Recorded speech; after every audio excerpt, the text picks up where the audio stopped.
You're listening to Death of the Reader. We are Flex and Herds. This is your Murder Mystery World Tour, and welcome to the extended cut for Isaac Asimov's Caves of Steel. Talk about science fiction, Woo! which is the first time on this show. It's beautiful. And arguably the first time in the murder mystery genre as well. Yeah, no, it's a first for a lot of things. The first science fiction murder mystery story, the first in the buddy cop genre. I would argue, sirs, stray dog, get out of here. But not the first science fiction story in my heart, of course. Yes, we are talking Isaac Asimov's Caves of Steel, chapters 1 to 6. It is an excellent, excellent story. I had so much fun with it. Yeah. I was really expecting it to be slow-paced analyses on the condition of man, and boy, was I pleasantly surprised. No, it is a very personal story. I love how much detail we get on the personal life of Mr. Elijah Bailey. Oh, it's beautiful. Up on this first episode, we are going to be talking about how the story came to be, its foundation within the magazine era, the golden era of science fiction. A lot of golden ages on our show, ain't there? We just can't seem to escape them in literature. It's all right. It's better than, the Bronze Age. I'd rather be in the golden or the silver even than the bronze, just as a general rule. We'll be having a chat with Solari Gentile, an astrophysicist, lawyer, and crime fiction writer. So figure that one out. Yeah. And then we'll be talking about your solution herds. Oh my goodness. Which, look, I've gone full Invasion of the Body Snatchers. I won't spoil it. But I think I may have created the most entertaining theory ever. Ever? Ever. Oh, that's... Something one of my most entertaining That's theories. a big ask, honestly. We'll Herds. get there. Alrighty. Now, Herds, I did want to say before we got into this, I had a discussion after this episode aired with my father, who is a longtime science fiction, particularly Asimov fan. Oh, really? That's nice. And he heard a bit in this episode where I said that Isaac Asimov was perhaps the most acclaimed science fiction writer of all time, and you Which freaked is wrong, out because and said it was it's Frank obviously Herbert. Frank Herbert. Thank you. And Light of June. He came downstairs and said, "Listen, son, you're wrong."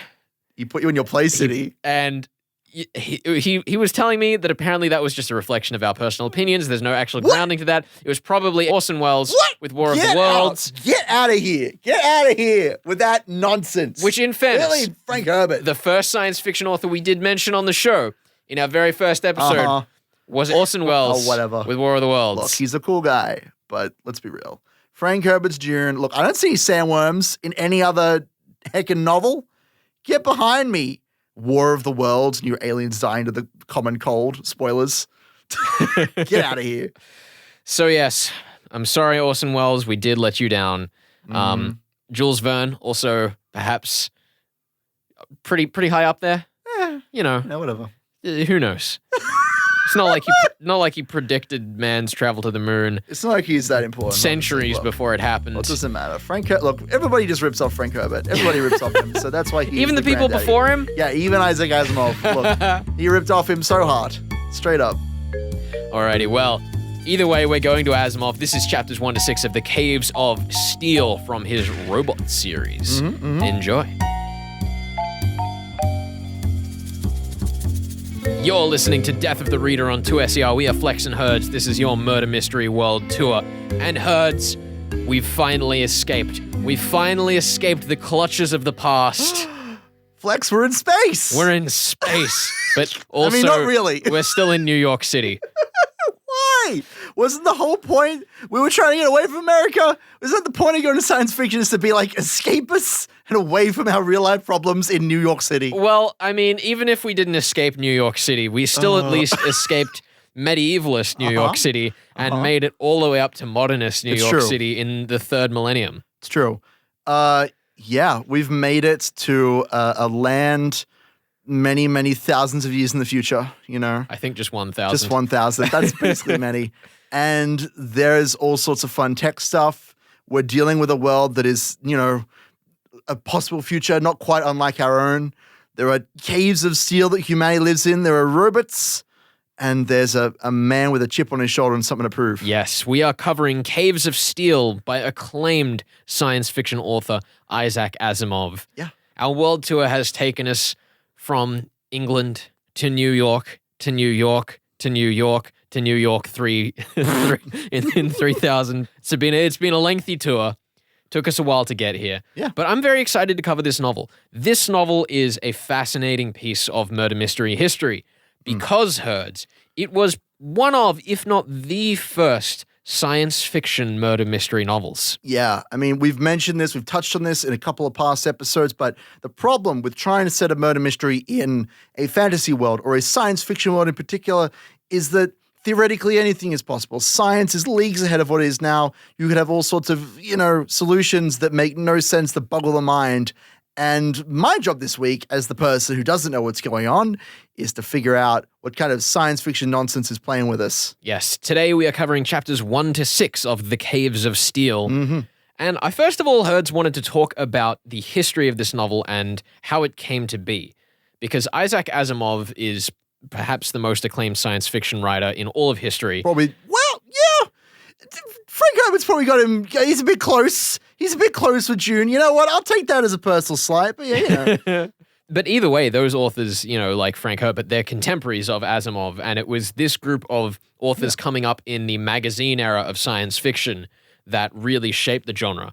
Yeah. In fact, this novel was created because two magazine authors, John Wood Campbell and Horace Gold, each convinced Asimov in their own way to create this novel. Well, that's inspiring. Horace Gold was the first one to suggest to Asimov that he should actually write a dedicated robot novel after the success of the short story compilation that was I, Robot. But it was some thoughts by John Wood Campbell that actually pushed it over the edge to become a mystery story, because John Wood Campbell supposedly said that science fiction mystery was a contradiction, and Asimov said, I'll accept that challenge. Oh, this is going to be fun to talk about, isn't it? The concept of a science fiction mystery, as said, is particularly difficult to tackle. Although I would argue this is more of a buddy cop than a murder mystery. I don't know about that. But obviously I have the foresight of the whole novel under my table. I'm sure you do. But yeah, so this Earth has overpopulated itself to the catastrophic number, Ben, of 8 billion people. Oh no, 8 billion people, Flex. Whatever will we do? How will we fit them all on Earth? What?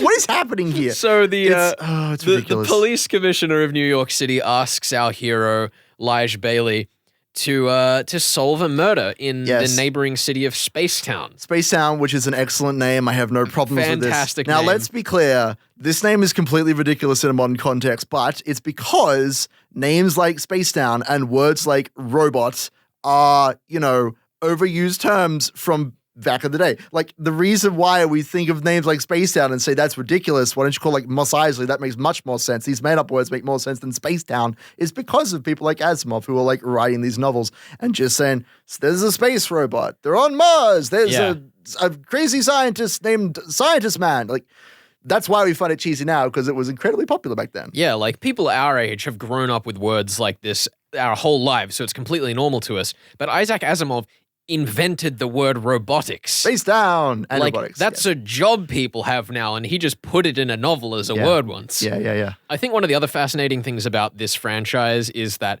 a lot of people remember Asimov for the Foundation series, which is a much more, I don't want to say run-of-the-mill science fiction, because that kind of puts it in a bad light considering that it was pioneering at the time. But, it's not a mystery novel. It's more a story about a possible future. Yeah. And I think that the most interesting thing about The Caves of Steel and its follow-up novels, The Naked Sun, Robots of Dawn, and Robots and Empire, is that they broke down a lot of genre conventions in science fiction and murder mystery and allowed a lot of modern novels to come about. I was reading this novel the first time through, having just kind of gone over Altered Carbon by Richard K. Morgan, and I was struck by how similar they felt. Like, the story isn't the same, but the way that the story is delivered in terms of pacing and the beats playing out, if I put them side by side, you could probably just cross over chapters and I wouldn't really have noticed. Yeah. Well, there's these through lines through science fiction, in particular written, in the early 1900s and moving forward, is that science fiction is by design a very like cerebral kind of space. Cerebral? Pun intended. Just I would like, say so. Just like murder mystery fiction? I mean, obviously that's the through line here, the comparison there. But yeah, like science fiction is designed to be set in a place that is not the same as our own, but we can still use it to comment on real world issues. Which is why, for me, even though this was written before the first like proper buddy cop movie was even made in the heat of the night, it still rings true to me that the issues that that Asimov is kind of tackling, this relationship between robots and humans, two sides of the same coin, that sort of thing, is reflective of like societal issues, of like racism and bigotry and all that sort of thing. Well, that's one thing we were speaking with Dr. Stephanie Rosso on a past episode about, is how a lot of these genres were used as ways to critique modern spaces, particularly noir, which led into murder mystery, and then which bled into, through this novel, science fiction. Yeah, for sure. And I mean, science fiction has always been used to, in a very lofty way, critique human tendencies and kind of provide these really interesting societal criticisms, which I really love. Shout out to June and The Cycle of Humanity. That's what I read when I was like 10 years old, and that's made a huge imprint on me. Anyway. Yeah, I mean, if you want to get into this sort of social commentary and this sort of analysis of what humanity could be leading to, there are so many science fiction books out there that are phenomenal. Yeah. And I'd say this is a really good place to start this book. Yeah. Like, if you've come from a murder mystery background, this will bridge the gap for you seamlessly. Yeah, it's really beautiful. There's a number of tropes, the fish out of water tropes and the buddy cop kind of stuff going on, that it makes it really easy to read too. It's not so cerebral. We don't just sit in a room with a scientist and talk about, the 3 laws of robotics, for example, although we'll get to that. We'll get to that in the last part of this episode. I think one of the most significant things to me in the first part of this novel, and we'll talk about it as we go through the novel because it does kind of change going on, but I never felt like the mystery was getting in the way of the world building, and I never felt like the world building was getting in the way of the mystery. The balance of subject matter in this novel is really excellent. And that's one of the things that Isaac Asimov, in the foreword of the edition of the book that I have, actually comments on, saying that one of the key things for him in this series, going through The Naked Sun and Robots of Dawn, was striking that balance between, where are the robots relative to the humans? What is the balance of the world? Yeah, you could tell he's put a lot of thought into the politics between the spaces and the Earthers and the robots and how they kind of fit together. The fact that he has different levels of robot as well is really indicative of that kind of exploration of that space. Like in the Earthen society, we have, these, white-faced androids that look like, dolls. And then, in the spaces, they've created these like very human-like androids. It actually reminds me of the difference between, in the Alien franchise, there's the working Joes compared to the regular androids that we see in the actual movies. The worker Joes being made for the Alien game, the horror game that was like a spin-off to the main series. But yeah, I'm really enjoying reading through this novel and seeing what kind of twists and turns we can take here, with seeing how Asimov has created this concept of robotics in itself, and see how he explores that space for the first time. I think that it's a bit hard to touch on the story in this novel without giving away a bit of the mystery. This is true. But let's kind of give a brief overview. Basically, Lige Bailey is a policeman in New York City. The commissioner, Julius Enderby, tells him to solve the crime of a murder in the neighboring space town. Yes. With Daneel Olivaw. Oh, we're gonna get you working with this partner. He's like, all right, I don't need no partners. Like, you're working with a spacer. He's like, I don't want to work in no space. He's like, also they're a robot. Well, you know what? I guess I'm doing this now. It's so good. It's like the perfect buddy cop scene. That's like, even in the first chapter, it's just, here are the two sides of society. You're working together. You have to use your strengths and weaknesses to like fight through the problem and come out on the other side. Which, and I should bring this up, I've been thinking about this. Yeah. Because we often have, and by often I mean always have, the relationship between the Holmes and the Watson. Yes. We have the intelligent detective and the slightly above reader's intelligence kind of bumbling character. So you might say, Flex, that this kind of relationship that we're seeing in this novel is not that strange for a murder mystery. Absolutely not. But the reason why I say that it leads more towards the buddy cop is because we're not just dealing with two characters who have known each other or two characters who are working together because it's their job. We're explicitly dealing with two characters who do not get along but are forced to work together. And we're getting to see not just differences in character. Like in previous novels that we've covered, we'll have characters who have differing personalities. And one of them, might be a complete idiot and they're being made fun of by the detective the entire time. And there might be another situation where the detective is a lazy person. And then the Watson's their legs. Those are very like clear symbiotic relationships between the characters and ways that they play off each other and lead to the drama of the story. But specifically with Daneel and Elijah, we see that they're in conflicts. We see that they are not coming from the same position of power or from culture. And we're explicitly using that relationship to explore like how they are by comparing the two, if that makes any sense. We're using them as a tool to explore like a wider societal issue, which is not, usually done in murder mysteries explicitly with those two characters. Well, That's how I see it. That's one of the reasons that I chose this novel for this week, because we've come from S.S. Van Dyne, who had a detective with a Watson who literally did nothing for the story. He was literally the narrator, and it was presumed that he was in every scene. But in the movie edition, they cut him out, and it makes no difference to the story. Yes. Then we had Archie Goodwin in Rex Stout's novels, where Archie Goodwin is the detective's legs. It's a symbiotic relationship, but both of them have a very important role to play, and it always feels like Archie's actually alongside helping Nero Wolfe rather than just standing by and watching him in all his glory. And then we take the next step in this evolution to the more buddy cop, where I don't know who the Watson is and who the Sherlock is in this story because they each have their own value as a detective. And one of the things that they comment on in this story is that they try to know each other's strengths and weaknesses so that they can work together more effectively in a team. And specifically, you could not write the same novel, I think. And I don't know how. We're only 6 chapters in, but I feel like this has to play in like the overarching story once we get to the end of this idea that these two characters are working together. Like, if you took one of them out, this story would not exist. Yeah. Like you could take Archie out and just have Nero sit in his room all day and it would be kind of more humorous, but you could still do it. You could take all sorts of characters out in the other novels that we've read, but I feel like if you took either of them out or tweaked them in any way, any significant way, if you changed their character, like if you made it so Daneel was not a robot or that Elijah was not a human, that would destroy the story. It would destroy the entire point of what Asimov is exploring, because the explicit thing that he's exploring is the differences between like robots and humans and what robots will look like in the future and all that sort of thing. That's one of the things that I was commenting on when I was saying that this story strikes an incredibly elegant balance. For sure. In that everything feels like it has its place. Nothing in this story feels...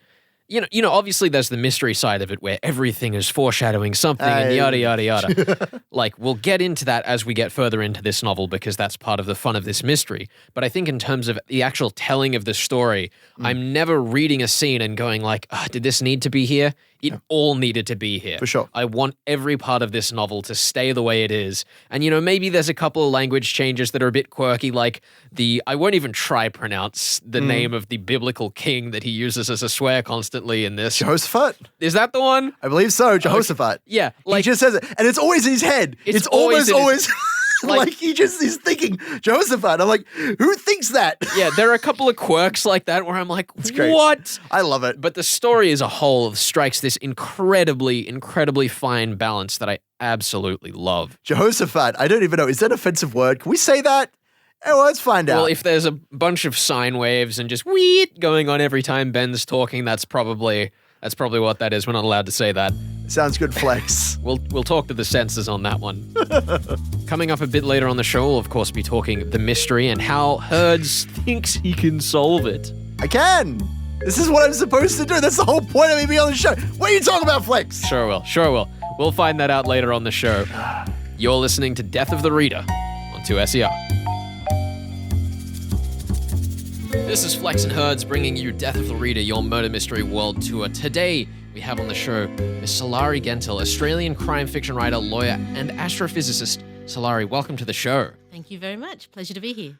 Pleasure to have you. Now, you're in town this week, Solari, for BAD, the Sydney Crime Writers Festival. In your experience, do you stumble across a lot of crime fiction discussion in the media? Do you think there's not enough? Oh, look, can there ever be enough? Agree. It's all crime fiction, is it not? No, of course. I think at the moment, crime fiction is in the media a lot. It seems to be having a bit of a resurgence and a renaissance. But, crime fiction writers have always known that it's always been there. It's just sometimes disguised in other forms. And when you unpack most stories, they're all mysteries. So crime fiction is a very broad church. Yeah. And we tend to devour every other genre. Such as science fiction and even the buddy cop genre, which is exciting. Isaac Asimov's The Caves of Steel definitely takes a lot of tropes of those genres and kind of mashes them together in crime fiction genre, which is terribly exciting. Well, that's the thing about crime fiction. It's one of those genres that lends itself to mashing. Yeah. Yeah. So everybody's got their favorite crime fiction detective, classic, modern, obscure. And the panel that you were on earlier today at Bad Festival was about just that. And of course, you're on 2 panels earlier today. But who is your favorite classic detective in the genre? Classic detective, it'd have to be down to Hercule Poirot. Because he set the standard. Yeah. And he is the very, very classic archetypal removed detective who relies on his intellect over his emotion. So that's very attractive. And he set up the whole puzzle principle of the crime fiction novel. This modern crime fiction heroes tend to be a lot more about the heart. Yeah. And that's attractive in itself because the intellect we've seen, it's the old part of the trope. The twisting of the trope is making your crime fiction hero more about emotions and heart and ideas as opposed to intellect. Yeah. Do you think that there's one side of that equation that you prefer, the modern, more heart-focused or the classic brain-focused? Or is it kind of just flavor of the day?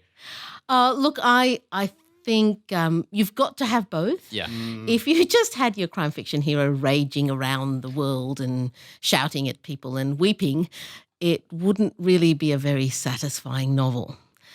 So the intellect is integral and the puzzle is integral to the whole crime fiction novel. But I do find that you are much more engaged with modern crime fiction heroes who have a motive, who have an idea for what the world is supposed to be. They fight for justice. They have things to lose. So Hercule Poirot, when you look at him, he had nothing to lose. Whether he solved the case or not, it wasn't going to affect him. I mean, I suppose his reputation, he had that to lose, but there's only so much weight you can put into that when you're not him himself. For sure. Exactly. Bringing that into some perspective, you're well known for writing your own crime fiction to a historical context. Why did you seek to explore a society from 100 years ago in your award-winning Roland Sinclair series? Well, because the 1930s reflects current times so closely. So in a way, I have the benefit of standing back and looking at it through a historical lens. But what I'm not talking about is today. Sure. So the kind of movements and the kind of insurgencies that were happening in the 1930s, the rise of the right, the rise of cults of personality, the vilification of certain sections of society, that's all happening again. So the 1930s lends itself particularly to examining that period, to looking at what happened, how we may have turned off that path, because we all know how the 1930s ended. And we all know how it all came out. And yet it seems that we are destined and determined to repeat history. Yeah. So it's entirely different from, say, Agatha Christie's work, which was very much of its time, an intellectual puzzle. I think the heart comes from the characters. Yeah. So if you create your characters well and you make them human beings who care about things, then the heart comes naturally and you can put them in situations where they can intellectually explore the time and the history. Oh, for sure. That's one of the interesting things that Caves of Steel, a book we're covering this week, does, which it basically uses, its analogies of modern man versus the spaceman for similar social struggles that were present in Isaac Asimov's time. So when it comes to sci-fi mysteries, which is a genre intimately linked with astrophysics, which you've studied. I need to correct this. I started off studying astrophysics. I didn't actually finish astrophysics. I diverted into the law after a year or two. No, of course. I have not been misled, but this was a tangent to ask you how your educational background has inspired your writing.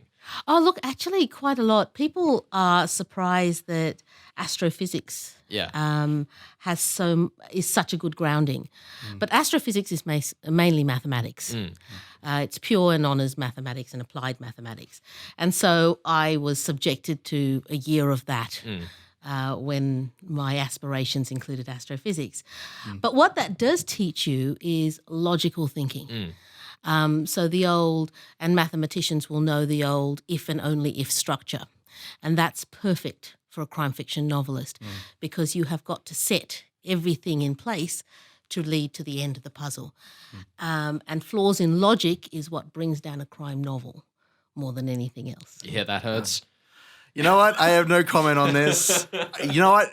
I'm not allowed to disagree with guests. I'm polite. I'm the polite one on this show. You disagree? I tend to lean more towards the kind of emotional core of a novel than the puzzles. Like, we've infamously had novels that have discussed train puzzles and time puzzles, and I can't, my brain switches off as soon as I read those. Yeah, no, I understand completely, and and I'm the same because the puzzle has no heart. It has absolutely nothing to engage the reader. But it's a little bit like grammar. You cannot write a novel unless you know the grammar. Grammar has no heart. For sure. But it allows you a structure in which to weave your heart. I think that the best crime novels are the ones that have very strong logic, but also have that, as you say, that heart within them that we can engage with and really get wrapped up in. Yeah. Well, look, the wonderful thing about astrophysics is because it is now almost innate in me to think logically and in that kind of mathematical structure, it means I don't have to think about making my novel logical. It just happens naturally. And what I can actually put my effort and energy into is creating characters that live. I know one of the ways that we approach these novels is we have a lot of rules and structures by classic detective fiction writers that we tend to apply to the stories and say, does it follow this rule? Does it follow this logical pattern? Yeah, of course. And, that's one of the interesting challenges for me, not coming from a particularly set logical way of academic thinking. I have to kind of apply these other abstract rules that people have created to the stories. So there's a very different lens often between how the writers write the stories we read and how I read them, which is always a fascinating contrast. Well, and the thing with the rules is you understand them as a writer so that you can twist them, so that you can break them. Yeah. But you do need to understand them first because rules have a purpose. I want to bring it back a bit. You mentioned the 1930s being terribly on time to have the rise of the right wing, all that sort of fun stuff. And I know that in your Roland Sinclair mysteries, your characters often get caught up in all these sorts of scandals and drama and politics. Our current novel, Keys of Steel, involves a conflict between the humans of Earth and space, which is a parallel for race relations. How do you go about setting reasonable stakes for the individual characters within issues that are so holistic for society? Well, for me, because I'm writing into history, so unlike Asimov, I'm not world building. I'm not creating that. That world actually existed. The 1930s actually existed. My shtick, if you want to call it that, is that I use history as a scaffolding. I use actual events as a scaffolding, and I weave another story into that. So we may know that a particular event took place in 1932, and somehow I integrate Roland Sinclair's story into that so that he's there. And he may play a particular part in it, but it's an entirely new story taken from a different perspective. Of course. And through that, I like to explore all those familiar tropes that we see today in just through the media of what's happening in the world, where people become fearful. And certainly in the 1930s was a time where you had economic crisis, which precipitated fear. People just became scared of everything. And that manifested into a fear of communists and then a fear of Jews. And we see that happening again, where this politics is polarized, never the twain shall meet, and then all of a sudden one particular element of society or one particular segment of society or maybe several segments of society are cast as the villains. Yeah, of course. Now, this kind of reflects, I think, an interesting question I had about your latest novel, All the Tears in China, which is set in the exotic history of Shanghai. How do you go about writing the concerns and emotions of cultures that you are so distant from in terms of your upbringing? Well, I think one of the things is that in the 1930s is pretty well distant from most people now. Which is closer? This is the question, isn't it? Are we physically close to Shanghai or time-wise close to the 1930s? Great question. Exactly. So it's one of those things. I know there's a lot of concern in the writing community about things like appropriation and own voices and so on. Of course. Very few people are going to have their own voice in 1930. Yeah. So that does give me a little bit more leeway. But, it's one of those things. If you are going to write a novel, you have to write a novel that reflects all of society. If you were only going to write a novel with characters who looked and talked and thought just like you, it would be a pretty dull novel. And it would also be doing a disservice to all those other people who were at play in the period. So I always work from the basis that the basic emotions are the same, regardless of what culture you're from and regardless of what time period you're from. You all feel envy, you all feel hate, you all feel anger, you all feel love, you all feel loyalty. So I take a great deal of care to make sure that I don't write cardboard cutouts. I write people. And those people may have different ethnic backgrounds, but that's just a facet of them.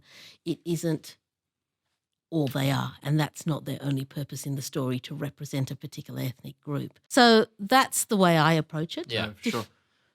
Different people do it different ways, but it is one of the things that modern times we're struggling with. Yeah.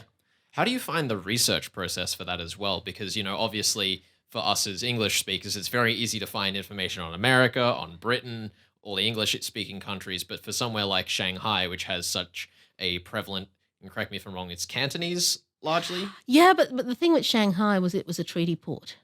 So Shanghai in the 1930s. So it wasn't like writing, even Peking was fairly colonized by then. Yeah. But it wasn't like writing a purely Chinese village. The powers that were at play in Shanghai were colonial. So they were the Germans, they were the French, they were the English. And the Chinese people, in fact, were very much relegated to a minor role in their own city, which is one of the things that I wanted to discuss in that book. Yeah, of course. And that also goes back to what you were saying about trying to reflect all of the different cultures, so you have a bit of everyone in there. It's a very nice place to set that in, where you have all of those pieces to draw from. Yep, exactly. I mean, I think the thing with writers is that there's good writing and there's bad writing, and good writing is writing that's done respectfully with care about creating human beings and individuals, as opposed to creating placeholders in your book. So it's and particularly if you're writing about history, and particularly if you're setting a story in Shanghai, you're never ever going to be able to stick to just one culture because it was a melting pot. And it's an incredible challenge, I would imagine, to try and distill years of time and all these different cultures into a book that's, a couple hundred pages long at most. Exactly. But, I'm writing fiction, and it's not a textbook. Of course. So that's the trick, isn't it? Yeah, and the other thing is I'm writing from the perspective of a certain person. So I'm writing from the perspective of a wealthy Australian white male. So a lot of how he regards Shanghai is filtered through that. It's not. And certainly if someone else went to Shanghai, if an Indigenous male went to, this Australian went to Shanghai, or a woman went to Shanghai, or someone of Chinese background who had been born in Australia went to Shanghai, they would have seen that story differently. Yeah. We talk a lot on the show about how crime fiction can be used as a form of escapism, but you, Sulari, have taken your running exploits a step further by writing the Hero Trilogy, which I found out about on Wikipedia, a fantasy adventure series. I would love to know how you end up writing through both of these wildly different genres at the same time. It's just what I was saying. Nobody's ever just one thing. Of course. And I always had a love of Greek mythology. Yeah. And it's the reason I became an astrophysicist, because when I was a child, my father, we'd look up at the night sky and my father would tell me stories about the constellations, and they were often about the Greek myths that were woven into the constellations. So that meant that as I was growing up, every time I looked at the night sky, I'd be filled with this sense of wonder and this certain thrill, which is why I trotted off to university to be an astrophysicist. Excellent. And, after a year, I realised that I'd fallen in love with the stories and not the actual stars themselves. Yeah, and I think it's led well into your crime fiction career, wanting to write for yourself. Have you written any murder mysteries that involve Greek mythology terribly heavily? Do you have any in the works? I did. My first book that I ever wrote was a crime fiction set in Greece. Oh. But it was my first novel, and there were mistakes made. Of course. And so it still sits in the drawer. And it actually did quite well, but in the end I pulled it because it didn't say quite what I wanted to say, and I wasn't a skilled enough writer to say what I needed to say well enough. And certainly, even if you read the Hero trilogy, there is mystery embedded in that. In almost every story, there is an unpacking of a mystery, and it may not always be about who killed who, but there is always something that you know at the end of the book that you didn't know at the beginning. Yeah. In touch with the kind of writing process, I was checking out your website and I noticed you put together some book club questions for groups looking to go through and analyze your texts. Oh, that was when the first books came out and I was really enthusiastic and had lots of time. I understand completely. But no, I loved looking through them, particularly for a few right-thinking men. There were like 15 separate questions. When did you put that together and who was that for specifically? Well, at the time, book clubs were, when A Few Right-Thinking Men came out in 2010, and book clubs were all the rage. You hear that, Herds? Were all the rage in 2010. Not anymore. Nobody wants to list them now. Especially not a radio book club. That's just garbage. I wouldn't listen. Well, in 2010, everybody who was anybody belonged to a book club. Yeah. And so book club questions were very pertinent and important. So I put them together, and part of it is also when you have just one book, it's your obsession. It's like having one child. You do a lot of things for that one child. You buy them a lot more clothes than if you have 6 children. Yep. And so when A Few Right-Thinking Men was out, it was my only child, so I was buying it a lot of clothes. It was a bit like that. I was just sort of you're doing everything and you're obsessed and you're really enjoying the ride. To go from wanting to be a writer and thinking that it's, and I grew up in a family where saying you wanted to be a writer was like saying you wanted to be a rock star. It was absurd. And so then when it happened, that first year is an amazing, amazing ride, and you just sort of allow yourself to write book club questions. Did you always write and put together these questions? Was it always for you, kind of for yourself, or was there somebody that you wrote these sorts of things for? I used to belong to a book club, but they kicked me out. Oh no! What for? You're lovely to talk to. I was terribly irresponsible about actually reading the book. I just wanted to come along and chat anyway. Well, all right then.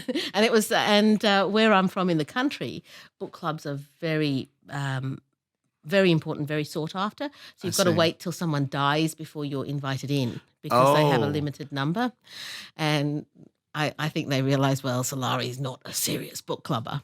She's only here for the wine. If you ever want to be on Death of the Reader, just wait for one of us to die, and then you can take over our spot. Well, that's what the show's named for, right? Death of the Reader. Exactly. Yeah, that's it. Exactly. So, and I'm sure that it will achieve that status where the waiting list is so long that someone has to die before you allow them in. That's the dream. That's a dream.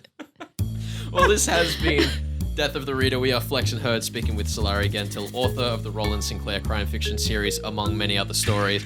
Thank you so much for joining us today, and thank you so much for your talks at the Bad Festival. They were fascinating to listen to. Thank you very much, and thank you for coming. We'll be back with Caves of Steel in just a second. You're listening to Death of the Reader. This is your Murder Mystery World Tour. We are Flex and Herds, and this week on the tour, we've taken you to the distant future, where the world is wildly overpopulated with 8 billion people. And technology is extremely advanced. So far in the future, it's unrecognizable, except the fact that we just are in like big metal houses. Yeah. Like, We are talking The Caves of Steel by Isaac Asimov, a murder mystery science fiction novel, Herds. Yeah. I am the veteran, you are the blind man, which means it is your turn to solve a story. Yeah, it's my turn to figure out what's happening. That's what I'm here for. That's my explicit purpose on this show this week, is to tell you how the commissioner did it. Oh, okay. Because the commissioner is the bad guy, and there is no way that you can convince me otherwise, sir. All right. Well, Herds, let's just quickly go down our list of culprits. Do we have to? Potential culprits. It's so small. So that I can prove to you that I can pin it on someone else. All right. All right. So, in the opening chapter of the novel, we are introduced to R. Sammy. Yes, our Sammy, an android who could not have done it. Vince Barrett. Who was mentioned once and we have not seen since. Julius Enderby. Who's the commissioner, who is mentioned constantly and explicitly compared to the protagonist on many occasions. Then we have our protagonist, Lige Bailey. As some kind of foil to Bailey. Anyway. Then we have Daneel Olivaw, our second protagonist. A robot, couldn't have done it. Then we have Lige's wife and child. They're innocent. That's it. That's it. That's the story. So, we have a robot who is too incompetent to do anything and cannot harm anyone because of the first law of robotics. I think you've forgotten one character. Who have I forgotten? Simpson. Simpson is a cop that is walked by after our Sammy is like, you got to go see the commissioner. And he's like, okay, I'll go see him. And then Simpson's like, you're going to go see the commissioner. He's like, yeah, our Sammy already told me.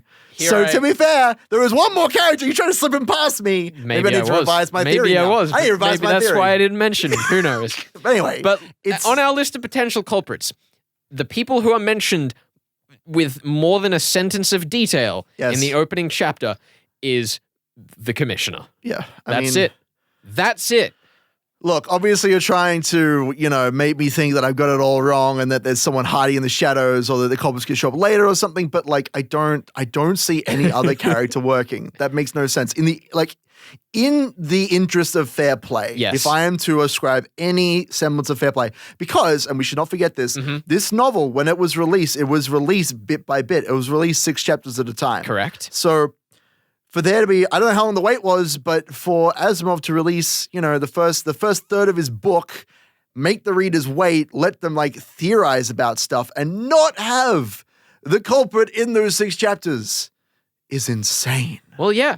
And in the foreword of some editions of this book, Asimov does note that he wanted to make a novel that would not have the readers feel cheated. Good. So my maneuver here is either to say that he is not playing fair, which would be to go against the author's own word. It would to go against the show itself. The integral laws of this show would be broken. Or to admit to you that there is no other possible culprit whatsoever and award you points for something else. I mean, I want to take the second option, obviously. Am I in the hot seat? Am I having to decide? So I will neither confirm nor deny, Herds. Okay. That Commissioner Julius Enderby is the culprit for this novel. It's all right. You can steal my phrase if I can steal your points. That's the main thing. However, if you are wrong about that, and Julius Enderby is not the culprit, you will get no points. That's okay. However, if the culprit is Julius Enderby, and you can tell me exactly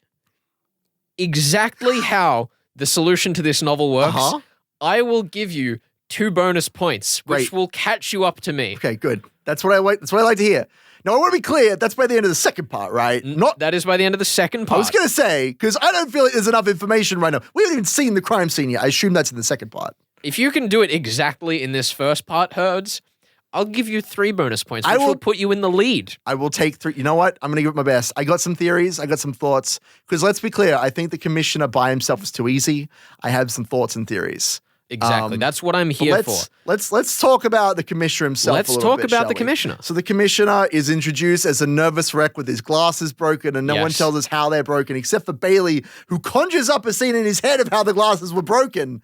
I'm just saying there was a scuffle. Somebody got shot during said scuffle, and that's what's going on. I mean, that's pretty straightforward. I think that's a pretty obvious thing. Very straightforward. We keep bringing up the commissioner's glasses. That's absolutely true. Although he has what? Either Isaac Asimov just really wanted to make a point about how he preferred contact lenses, or the glasses have something to do with the crime. Yes. I also want to bring up that we are told, not, in great detail, but by the windows and by the commissioner's way of speaking and the way he talks about this whole thing. Apparently, he is what's called a medievalist. Which is to say that he is a modern man as we see it. Yes. A medievalist is a 21st century, or I guess a late 20th century person. Yes. Who believes in the old ways when there were windows and you could see out into the real sky. And Elijah's like, no, I don't want to see out no window. I want to stay in my hole. I want to stay in my cave. It's nice and comfy in here. It's damp. There are mushrooms. Now, the commissioner is just way too obvious. Some of the other I agree. He's so obvious that he can't possibly be the culprit. I disagree. I think that this is Asimov showing that look, he may love murder mysteries. He may have written a very good murder mystery in terms of its storytelling. I feel like he's just played his cards way too quickly, especially when he tells Elijah Bailey not only will he promote him if he can find the killer, but he'll double promote him. Oh my goodness. Which he hastily adds on, almost as though he has no authority to do this and he expects him to get murdered during the Are you chase. saying that he's trying to get his college friend Elijah Bailey killed? I don't know. Maybe? Dude, that's wild. That's a wild accusation. He's certainly desperate. This seems baseless. No. What motive could the commissioner possibly have for killing a man and then trying to kill his college best friend? I'm not sure. I know he's a medievalist, so he probably doesn't like robots. He doesn't like spaces. I see. So what you've done here, Herds, is you've interpreted medievalists in the sense that we would today, where you think that the commissioner is coming from some barbaric feudal system where knights charge at the barricades of these stores to clear the robots out. It'd be pretty great. In some romantic ideology. I mean, we do get that shoe store scene where they're like, all the protesters are like, oh, I won't be waited on by a robot. We're going to rip them apart. And they might have also killed the storekeeper. Who knows? There may or may not be an insane second layer to this, and I'm not 100% set on it, but I am looking forward to seeing explored in the second part. Excellent. So here's the thing. The commissioner, as far as I can tell, is just out of his mind nervous. And I don't have a good reason for why he would want to kill his friend from college or whatever. Yes. But this is a science fiction novel. So I am going to, based on that, take a bit of a leap. Okay, so there is a character mentioned at the beginning of the novel who is mentioned explicitly to have problems with robots. He was thrown out of the police force and replaced by our Sammy. His name is Vince Barrett. Yes. Look, let me break it down for you. You're breaking Vince it down. Barrett has been given a motive there. He's been given a thrown motive. out of the police force, thrown out. He's off doing yeast farming, which is how they make food in this world. I want to say that Vince Barrett did the killing. Oh my God. But he had facial reconstruction surgery and now he's the commissioner. Right, because that's my theory. One of the things we know going into this novel is that Isaac Asimov was supposedly proud that this was only possible through future means. So and you think that's the future mean? That's the thinking that I've got. Because, let me think about this, let me break it down for you. Thematically, because we have a robot who looks like a robot but is actually a man. Yes. Would that not parallel the idea of a commissioner who is actually a Vince Barrett looking like a commissioner? I'm just saying. There's something going on there. I don't like it. Yeah. No, I think that makes a lot of sense. It does. I think that Vince Barrett being introduced in the very, very first page of the story. I know this is the first character. He's one of the first characters mentioned. I think he might actually be the first other than Elijah Bailey. I think he is. I mean, technically we get Sammy before him, but of course, as we know, Sammy is not possible. Because of the 3 laws of robotics. The 3 laws of robotics. And if you want a quick rundown on that, you can catch it on the podcast. But TLDR, too long, didn't read. Yeah. Robots cannot harm humans. That's the main one. That's the main one that's relevant for this murder mystery. That's why I don't think that it can be, normally I'd go for the partner, the Watson, the Daneel, but he's a robot and robots can't hurt people. Yeah. And our Sammy couldn't have done it either. There are very few other characters that I could pin it on. So I'm going to say that Vince is mentioned in the early part of the story because he is to be brought back later as having taken the place of the commissioner. All right. And furthermore, there's some evidence for this, actually. There are a couple of things. First off, Elijah calls out that there's something wrong with the commissioner's face. And he says, oh, it was because of the glasses. What if it's because his face wasn't done properly? Also, the commissioner says, have you ever spoken to a spacer before? And Elijah's immediate response is, at this intercom, sir. Why doesn't he remember that? There are some inconsistencies here. Yeah, no, I think this makes a lot of sense. However, Herds, I have to pose to you something slightly different. Tell me. Because I do think that your theory makes a lot of sense. I think it is excellent that you've pinged on Vince Barrett as the first first person mentioned by full name in the story, aside from two people that couldn't have done it. Couldn't have done it. Excellent That's the one. detective work. Thank you. I think that facial reconstruction makes a lot of sense because there is that foreshadowing for his face being different. Let's be clear. We have not seen the technology of facial reconstruction happening, but I am watching like a hawk in part 2. I'll tell you what I think you're wrong about, though. What? I do not think that the commissioner is actually Vince Barrett. Why not? Because, Herds, Vince Barrett would have known how to use a pair of glasses. What do you mean? Vince Barrett, as a human, would have known what these little thingamadoohickeys on his face are for.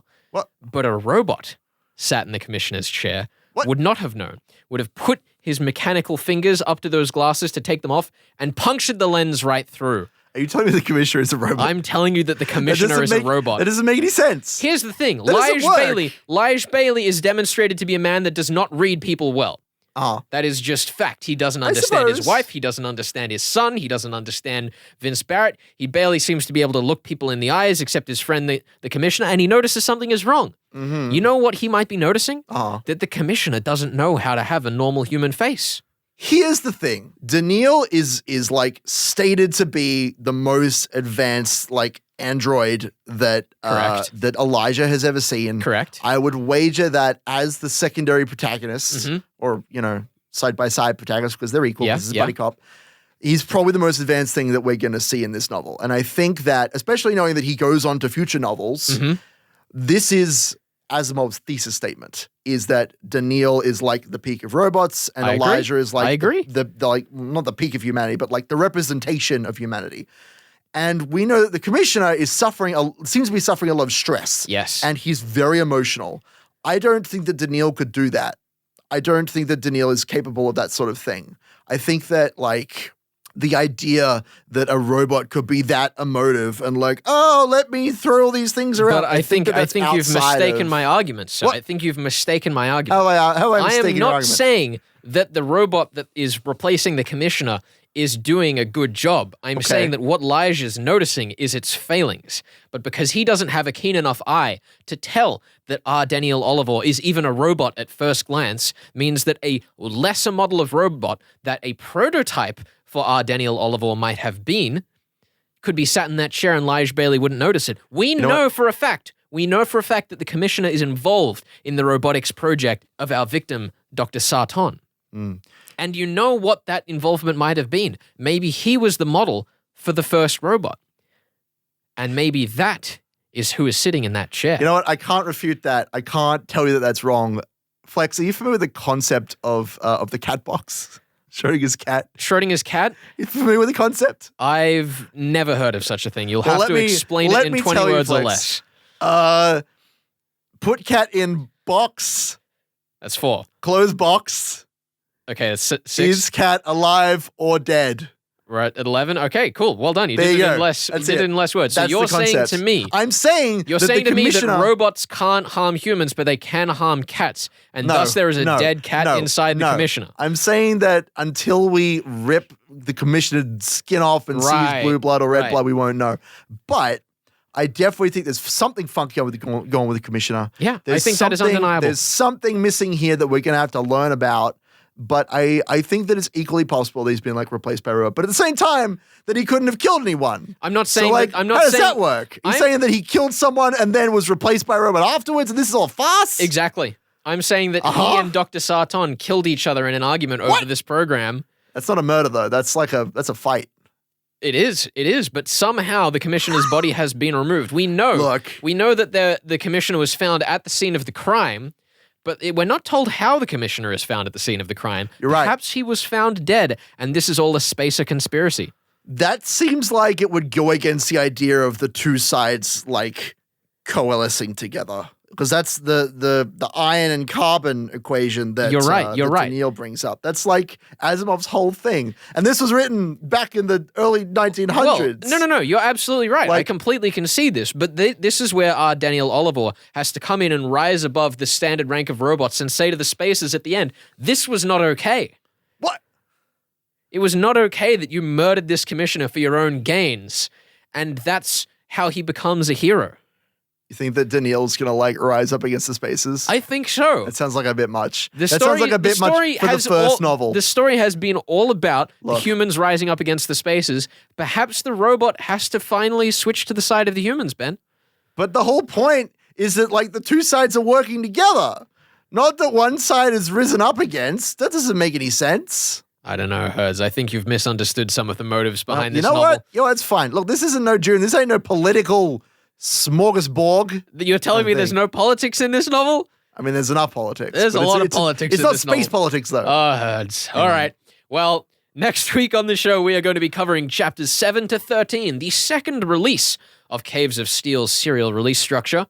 Herds, I'm very excited to see where you go with this one. I think you have it in the bag, or at least halfway in the bag, and the part that's hanging out is my part. Look.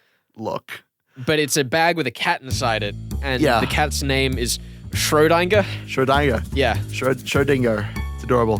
Look, I'm just saying, I'm looking forward to the end of this novel when the commissioner gets thrown out of the damn window because he's a medievalist, and the window is a symbol for his medievalist ways. So you get thrown out of it. I completely agree. out That in is the what cold. should happen at the end of this That novel. should happen. Death windows. Death windows. Go. Activate. I thought you were going to say Death of the Reader and close the show for Death me of the then. reader. We're out. This is Flex and Herds. You're listening to Death of the Reader's extended cut. And we're covering Caves of Steel by Isaac Asimov. Yeah, we just had chapters 1 to 6. I've commissioned us a culprit. I hope you appreciate the wordplay there. I do appreciate Flex. the wordplay, Look, Herds. it's the commissioner. It's gotta be him, as nobody else can be. There's nobody else it could possibly Unless be. it's Vince Barrett in a body of the... Anyway. Very plausible, very plausible. Anyway, Herds, Clones. I think that was a fantastic introduction to this story. Thank you. I mean, yes. I'm not taking credit for it. I'm saying Oh, okay. Isaac Asimov did a good job. I mean, we did a good job too. But anyway. I can't give you yeah. any credit until you get points. Come on. I'll get him. Just you wait. I don't believe it. You I'll catch up to Sean, I will. My mortal nemesis. So I wanted to say I really love stories like this which are serially released because it takes all of the pressure off having to pick what parts of the story to pause at, because that's normally one of the biggest struggles for us when we're picking these novels. There's something so much more relaxing about just being able to say, it's just, the first 6 chapters. It is very nice. It means that there can be no accusations of, you deliberately cut off this chapter so that I wouldn't have this key piece of evidence that I wouldn't be able to solve the mystery with, or like, you give me way too much to read in 1 week. Exactly. Which both of those have happened. Instead, we can just blame it on the author. Yeah, because we're not at fault ever. Exactly. Wink. Oh, beautiful. Alrighty. Well, Herds, it's time for episode 2 of The Caves of Steel. Chapters 7 to 12. That's the one. Yeah, no, we're moving into Space Town now. We're getting to see how the better half, or the other half, live. According to the story, they're equals and just different. But let's be real, the spaces are like pretty cool. It's a little strange looking at a settlement in science fiction that's actually come back from colonization. Because typically when we look at science fiction and human colonization of space, it's a one-directional operation. No, for sure. And then they get cut off from the mother planet, and then all sorts of bad things happen out there. And, not to say that other stories haven't done it, of course, as always. But I think that it was a very interesting take on it, particularly in this story, and the way that it sets up us getting across there is really fascinating. And we'll talk about that in this episode. Yeah. Now, Herds, I also did want to mention that the episode for this guest, I was originally trying to get on. Yeah. Something a little strange. Okay, throw it at me. I haven't told you about this yet. It couldn't be weirder than anyone else we've had on, honestly. The Bachelor. What do you mean The Bachelor? Who Bachelor? Which Bachelor? The reality Australian, TV show. From that trashy The TV Bachelor- show? Yes. You know what? Can we get him on? Are we still, is he primed? Is he So, outside the door right now? Is he about to walk in? Maybe. He might. What? He might. One of our producers may have arranged this. Oh, my You'll find goodness. out later on in the extended cut if it's true. so No ready. promises. I'm so ready. The Bachelor finished last week as we record this in Australia. And this year's Bachelor was Dr. Matt Agnew, who is an astrophysicist who Beautiful man. studied essentially what's called the Goldilocks zone in astrophysics, which is the zone around stars where human life would be possible, or where life, Right. water-based, carbon-based life would be possible. So he's a beautiful man with a beautiful mind, is what you're telling me here. Essentially, yes. A romanticist at heart, I understand. Listen, Sounds he might be perfect. outside that door. He I sounds don't know perfect, yet. honestly. I'm just saying. But I thought it would be hilarious to get, the reality TV showiest person on to talk about the most cerebral nonsense genre we have. And, maybe it'll happen. Maybe No it will. promises. Maybe it No will. promises. I feel really bad setting up this gag and not being able to necessarily pay it off it's okay. later. Look, even if we can't have him on the second part or the third part or the next, you know what? One day, Maybe we will we'll just have to on. cover The Naked Sun and get him on then. Yeah, dude. That'll be it. It's also very appropriate calling it The Naked Sun, considering how much ridiculous fashion sense goes on, or lack thereof, in The Bachelor. Can I tell you a story about Dr. Matt Agnew? Sure, throw it out. It sounds like you're building up to something terrifying. This throw it at me. This is the extended cut. This is, yes. I'm scared. And it's off the walls. It's loose. Okay. We do anything here. It's true. absolutely Literally, I could jump up and down on my chair. So here's my story of the Kind of run time out that the I door and met The slam it. Bachelor. Okay, sure. He came into the office, and I wasn't convinced, Herds. Okay. I wasn't convinced that he was an astrophysicist. You weren't convinced that he was a real nerd? I've dealt with enough reality TV For show sure. to know that everything is faked. Everything top to bottom. It's all staged. It's all staged. And if anyone tells you otherwise, they're either lying or paid to. Yeah, it's just like what WWE or like Australian politics. It's all staged. Too far. Dial it back, Herds. Dial it back. Pull it back. I'm out. So I, Herds, wore a shirt with Voyager 1 on it. Yeah, of course, as you do. Because I wasn't convinced that man would recognize it. But the big, bulky hunk of a gorgeous man himself, Dr. Matt Agnew, walks in, and the first thing he says to anyone is points to me and says, I love that shirt. That's beautiful. He's the real deal. He's a real nerd. He's as big of a nerd as any of us. We have to have him on the show. We have to. I want him to walk in that door, and I want to be wearing that Voyager 1 shirt. And he'd point at me and be like, I've seen that before. Get out. Well, either way, this episode, chapter 7 to 12, we are talking about Spacetown. We also have Sarah Bailey, Yes. another author who is in town for the Bad Crime Writers Festival. The noun, not the adjective bad. Yeah. It's a great, fantastic. It was a even. fantastic No. festival. Excellent fun talking about all of the best in Australian and international crime fiction. Yeah. Sarah herself won the Ned Kelly Award for the best first crime novel with her book, The Dark Lake. Hey, go check it out. She's known for having a particularly emotionally unstable protagonist, detective named Gemma Woodstock. And she's lovely and she has a kid. Go check those novels out. They're great. And then finally, Herds, your theory this time. Oh my goodness, I'm not ready. What are the body snatchers doing this time? Well, there may be less body snatches now, but that's okay. I can't believe you just walk away from your points like that, Herds. Look, you're trying to persuade me. Yes. You're trying to persuade me to Yes, go the I wrong am. way. You're pulling me away from the light. That is correct. I know what is real and what is not real. And there is no body snatchers here. But Unbelievable. there are robots. Honestly, too far-fetched to be and true. and this is a buddy cop. Okay. And that's really what we have to come back to. It's all about the buddies and the cops. Makes sense to me. We have to figure out which one's the buddies and which one's the cops. That's the main thing. I That's completely it. agree. That's the one. Well, this is chapter 7 to 12 of The Caves of Steel by Isaac Asimov. Here on Death of the Reader, we are Flex and Herds. This is the extended cut. Enjoy. You're listening to Death of the Reader. This is your murder mystery world tour. We are Flex and Herds, and we are still Herds in the future. Yes, we're speaking to you from a time capsule sent along the radio waves far in the future to the past. Yes. The time travel is like totally normal. We are covering The Caves of Steel by Isaac Asimov, chapters 7 to 12 today. And Herds. Our detective seems to have been caught up in the middle of something a bit beyond what we initially expected. A conspiracy, which I'm really Yes. excited for. Oh, You know, conspiracies. there's- I see you dancing up and down. This is I'm great. so You're excited. ready. Like, as we know, there can be no mafioso or Illuminati. Absolutely. At least But, according you know. to Van Dyne. I think we throw that out and we just go with the like medievalist cult that exists in the shadows of the caves of steel. I think that the medievalist cult has become pretty obvious at this point. Our current selection has just ended with our protagonists, Daneel Olivaw and Lige Bailey, being chased across the strips of, modern New York City.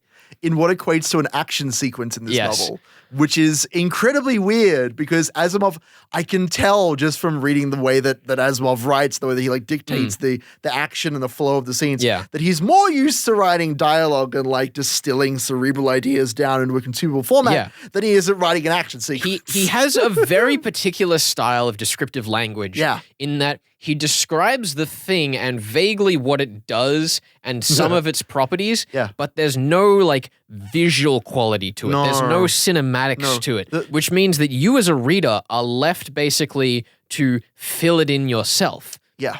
It's very strange. Like the way that he describes the strips is just that there are number strips that move up and down and people sit on chairs up top. But like whether this is an open-air carriage, I don't even know if is explicitly described. We assume like there's a bunch of assumptions that we're making as readers, which I actually really enjoy. Yeah, I mean, the most common interpretation I see of the strips is that it's a series of essentially conveyor belts that run at different speeds, and there are connecting conveyor belts that will accelerate you up to the different paces, and the highest class one has chairs on it, as you say. Yes. And basically, we don't really get told that. We just get told that there are different speed strips, that people run them, that people hop around and do all sorts of acrobatics on them, that they travel very fast. But I don't know. As I say, I really like that we're left to interpret that detail. Yeah. Well, it's interesting in that the strips are used more as a way to communicate status of the residents. Like, as we say, there are faster and slower ones, and you can sit on a chair if you have a high enough class. If you're a C7 or so, if you're a C6, you get to use them. During rush hour. If you're a C5, you only get to use them between 10 and 4 or whatever the exact numbers are.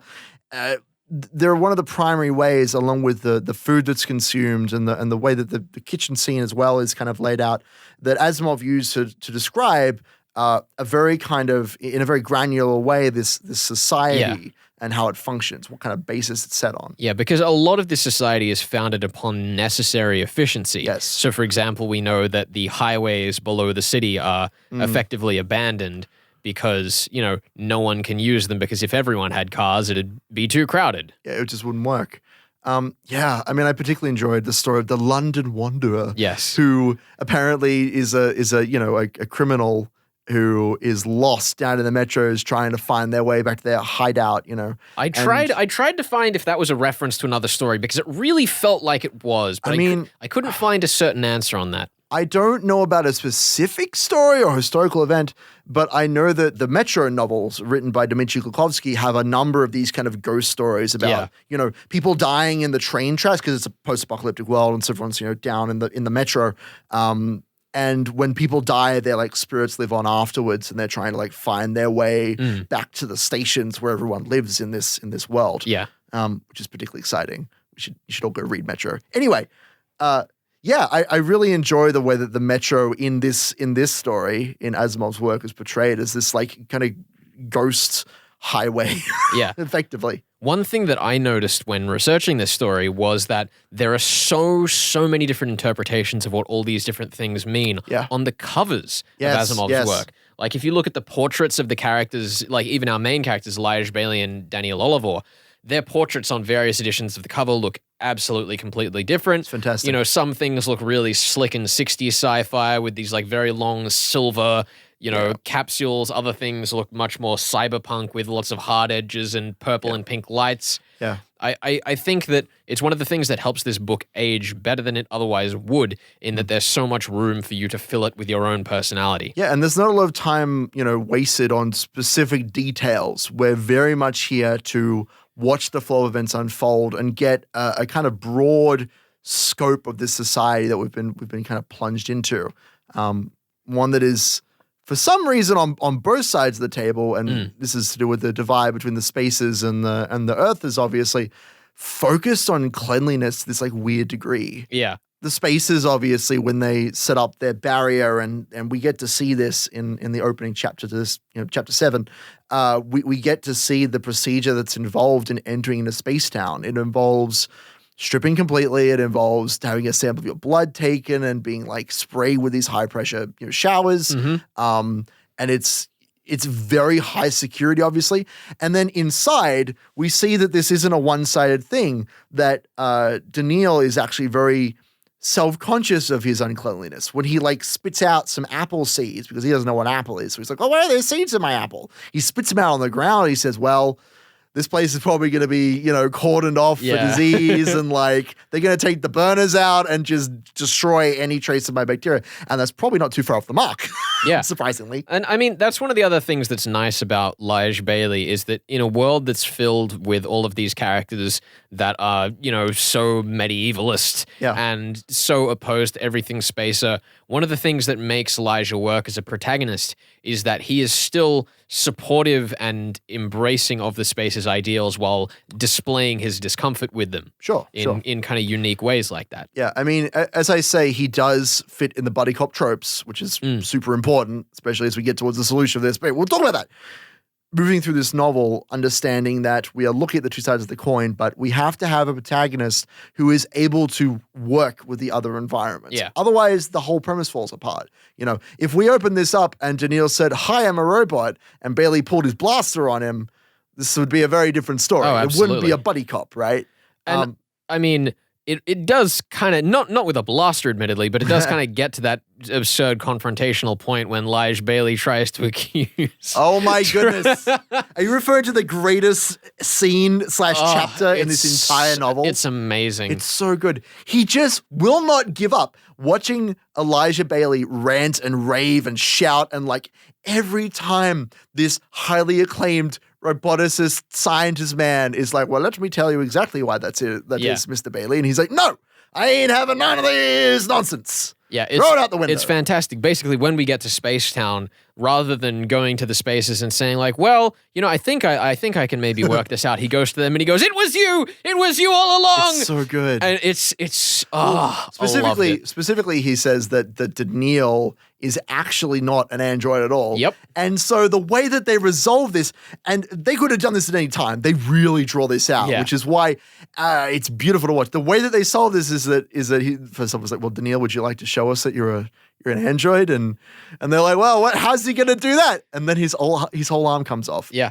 His whole arm just falls off It's into fantastic. two pieces. It's so good. In a lot of conventional murder mysteries, such as our friend SS Van Dyne, Yeah. who always link on the podcast if you want to check out his rule set, says we should have no atmospheric dilly-dallyings, which this would absolutely be, because we just spend so much time getting further and further into Elijah Bailey's argument. hole. Yeah. And you as the reader are either the kind of person who knows that he's about to make a fool of himself or are right alongside him. And either way, the beautiful, embarrassing climax where the commissioner who's over intercom just packs up laughing laughs, at him is fantastic, because Lige just starts freaking out like, "Oh God, I'm going to lose my job. I'm going to be decommissioned." It's just like what happened to my father. Yeah. And, you know, they foreshadowed all of the consequences of that early on. So it's this beautiful, like, both fear and catharsis of what's just happened, and I love it. It makes me wonder whether a reader, because when I went through this, I thought, well, obviously he's a robot because this is Asimov, and Asimov writes about robots. But when this came out, I wonder if most of the audience would be on Elijah's side, because,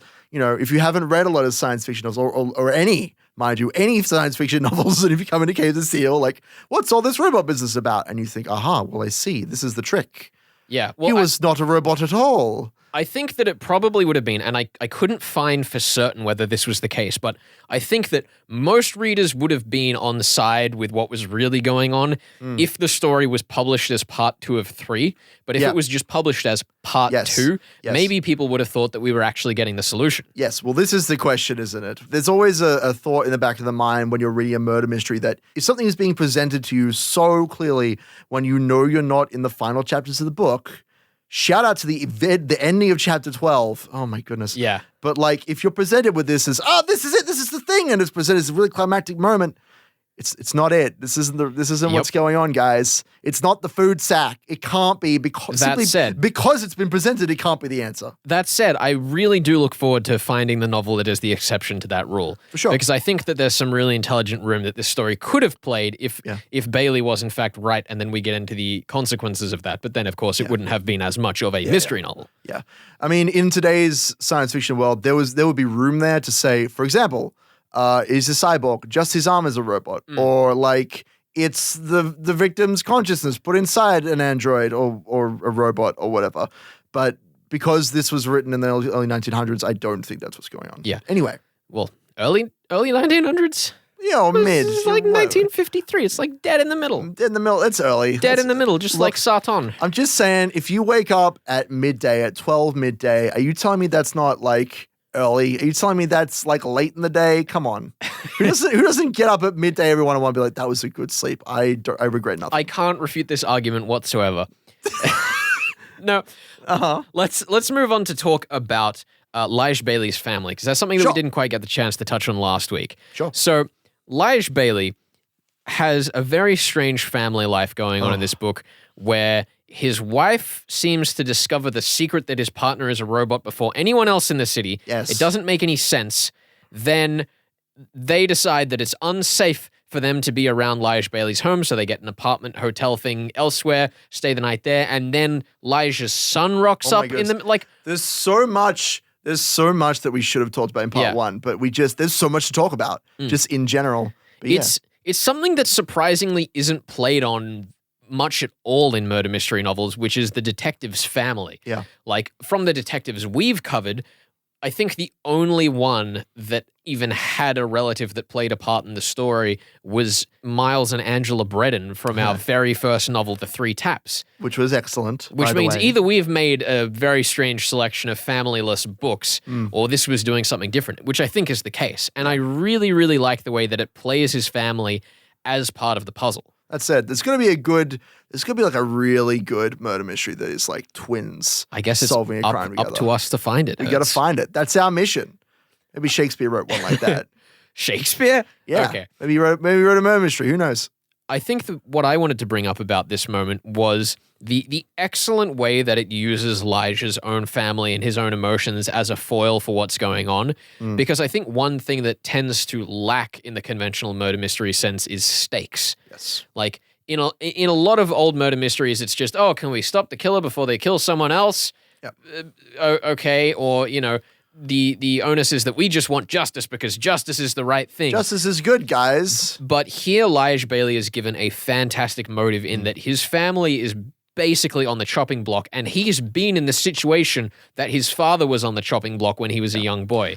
And I think particularly when we're looking at a science fiction novel set so far in the future, that's really important to connect us to what's actually going on in the story. Yeah, which is also interesting to talk about stakes in that we actually do have some very large stakes, so they're perhaps not as prominent, and those stakes are like war between the spaces and the earthers, right? Yeah. Like we have these two like opposite ends of bad things that will happen. They're both equally likely and both probable if Bailey and Daneel fail in their mission here. Well, yeah. Right. I think one of the other interesting things about that, though, is that the threat of war with the spaces is kind of a distant fear. Yes, I agree. And it's never really explained or justified why that'll happen. It's just the fear that people have.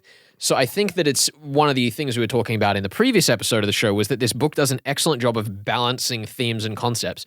And I think that's another fantastic example of that, where there's the distant threat of the spaces war that we never really understand how or why that would happen. But then we have the present threat of what will happen to his family. Yep. And those two consequences, tie together really nicely and produce a brilliant motive for the detective without putting you out of your zone of understanding. Yes. And I believe that the most obvious way that we can kind of tie those together is through this medievalist cult, which apparently is pursuing our protagonist personally and in the flesh with intent to maybe cause a riot, which would be very damaging to people in the immediate area. It would. And their intent is to prevent this murder from being uncovered, ostensibly. Something that's the along those lines. And which would, of course, lead to the big war. And that's obviously tied into the medievalist cult idea of like, let's get spaces, go home, right? Like that's their whole mantra. And, obviously we spoke about in the last episode the fairly blatant social parallels with that and, what it means to be human and different, castes of society. Cultural opposites, yeah. And, I think the more we get into this book, there is a brilliant consistency to how it's doing that. I don't feel as though this serial release, chapters 7 to 12, was any weaker than the first 6 at how it carries it out. It's arguably stronger, and I'm loving this novel. Either way, that's what we had to say on the story itself. It's time, Herds, to go to our guest. This is Death of the Reader. We are Flex and Herds, and we'll be back in just a second.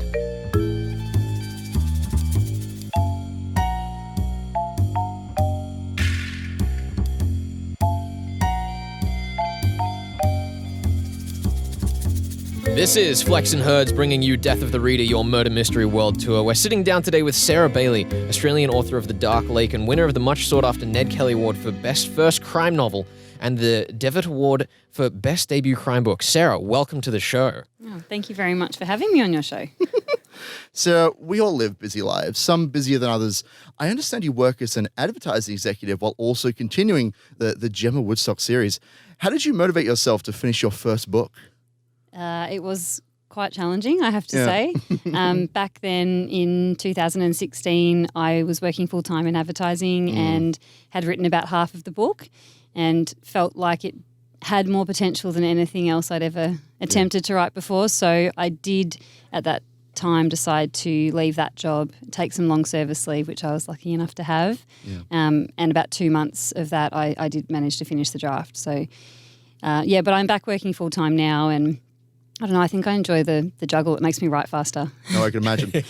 Had you written a lot of previous first drafts before that, or a lot of other novels that you kind of like, this one isn't so good, and you kind of chucked it, or? I'd written a lot of short stories. I think they're a lot more achievable, and it's nice being able to actually finish something and sort of have that feeling of accomplishment. But I had attempted another draft before The Dark Lake, and I'd written about 30,000 words before I sort of packed it in, which was pretty depressing. That's on my laptop graveyard at the moment as a file. That's a lot of effort. 30,000 words, that is way too much. I feel physically hurt when I have to throw out a 1,000 word essay, back in high school. That's a lot. I think as a writer you get used to having to euthanize your own words. So I think every novel sort of has another 50,000 dead words in it. That was sad, because I do think that book had a lot of potential. So I might return to it one day. We'll see. Hopefully. So it's a struggle to commit yourself to the first installation of a series. As you've said, you went through so many drafts and all these short stories. And the author of the novel that we're covering currently, Mr. Isaac Asimov, he's written hundreds of novels. He's credited with writing or being part of writing at least 500 separate novels. In your experience, does it get easier writing after the first published book, or more challenging? It absolutely does not get easier, unfortunately. Well, for me anyway.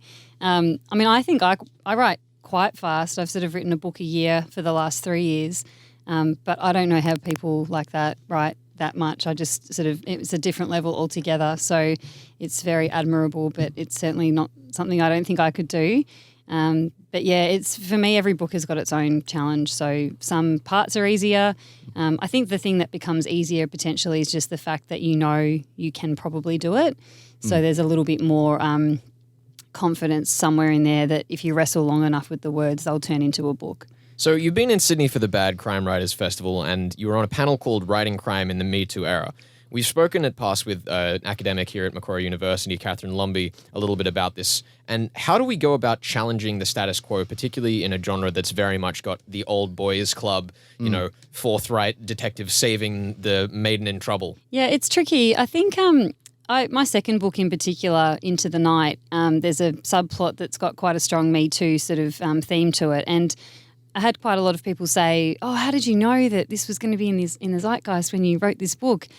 And I said I didn't. It's just that sexual assault and power in the workplaces happen forever. So I think it just felt like it was timely, but actually it was a story that I could have written 20 years ago as well as 20 years into the future. I think it's sort of an endless struggle that a lot of women particularly have faced. I do think that crime can play a part in challenging the status quo, and it can sort of, I guess, raise issues that are topical and challenge maybe new ways to tackle them. But at the same time, I write fiction. I'm not an essayist. I'm not a politician. And so I always try to sort of, I guess, write from the perspective of what feels right for my characters. And if it's a strong character who would feel comfortable in taking on someone who's sort of abused her in some way, then I would do that. And if it's a character that, for whatever reason, doesn't feel like she could call that out, which I think is very realistic in the real world, then I wouldn't have that person do that. So it is based on the character arc, I think, as opposed to a big political statement, or at least for me. Yeah. Now, you mentioned that crime is a genre that you're able to, and other writers are able to, express these kind of views on the world and these struggles because it's something that typically deals with the morbid, the grotesque, the things that we don't like. What is it about the genre that appeals to you in that regard? I just think it's the stakes are really high in crime. So, I read really pretty broadly. I love sort of literary fiction and all kinds of sort of commercial fiction. But I think with crime, there's normally someone that's either died or in a really kind of bad situation. And so everything is sort of amplified. So straight away you're kind of thinking about those big human themes, guilt, innocence, life, death, right, wrong, and you can't kind of avoid it in crime. You have to tackle those themes. So I just think they're the things that fascinate me from reading the news and talking to friends. And so I guess in writing crime fiction, I get to explore them in an interesting way. Yeah, you said that you kind of unintentionally, happened upon this zeitgeist of culture here. What's kind of the most surprising response you've gotten to writing about these issues? A comment from a reader maybe that you weren't expecting, that sort of thing. Probably for me, because my character, Detective Gemma Woodstock, is quite complicated. So a mother and a detective, she's quite tough, but then she's also got a sort of vulnerable side too. And in the first book, she's having an affair with her partner at work, another detective. And I really was surprised at some of the emails in particular I get from people that are still really struggling with a female character that's got so many layers. Yeah. And the judgment about her being a mother and still doing all of the things she does in her work is also something that I guess I perhaps thought we'd move past, but I seemingly not. Oh, for sure. Yeah, I know that your detective Gemma is sometimes characterized as wild and unpredictable. How do you kind of balance that with the methodical process of solving a murder case? I think that a lot of people that are in careers that require them to be very measured and smart and tackle something at a certain pace are actually in their private lives quite hectic and complicated. I know, there's a news story at the moment about the surgeon Charlie Teo, who's obviously incredibly well respected, but it seems that potentially there's quite a lot else going on in his life that is not sort of aligning with that kind of perception that everyone had of him. And so I suppose from a fictional perspective, my character Gemma is very good at her job, but incredibly chaotic in her personal life. And I don't think that's that unusual.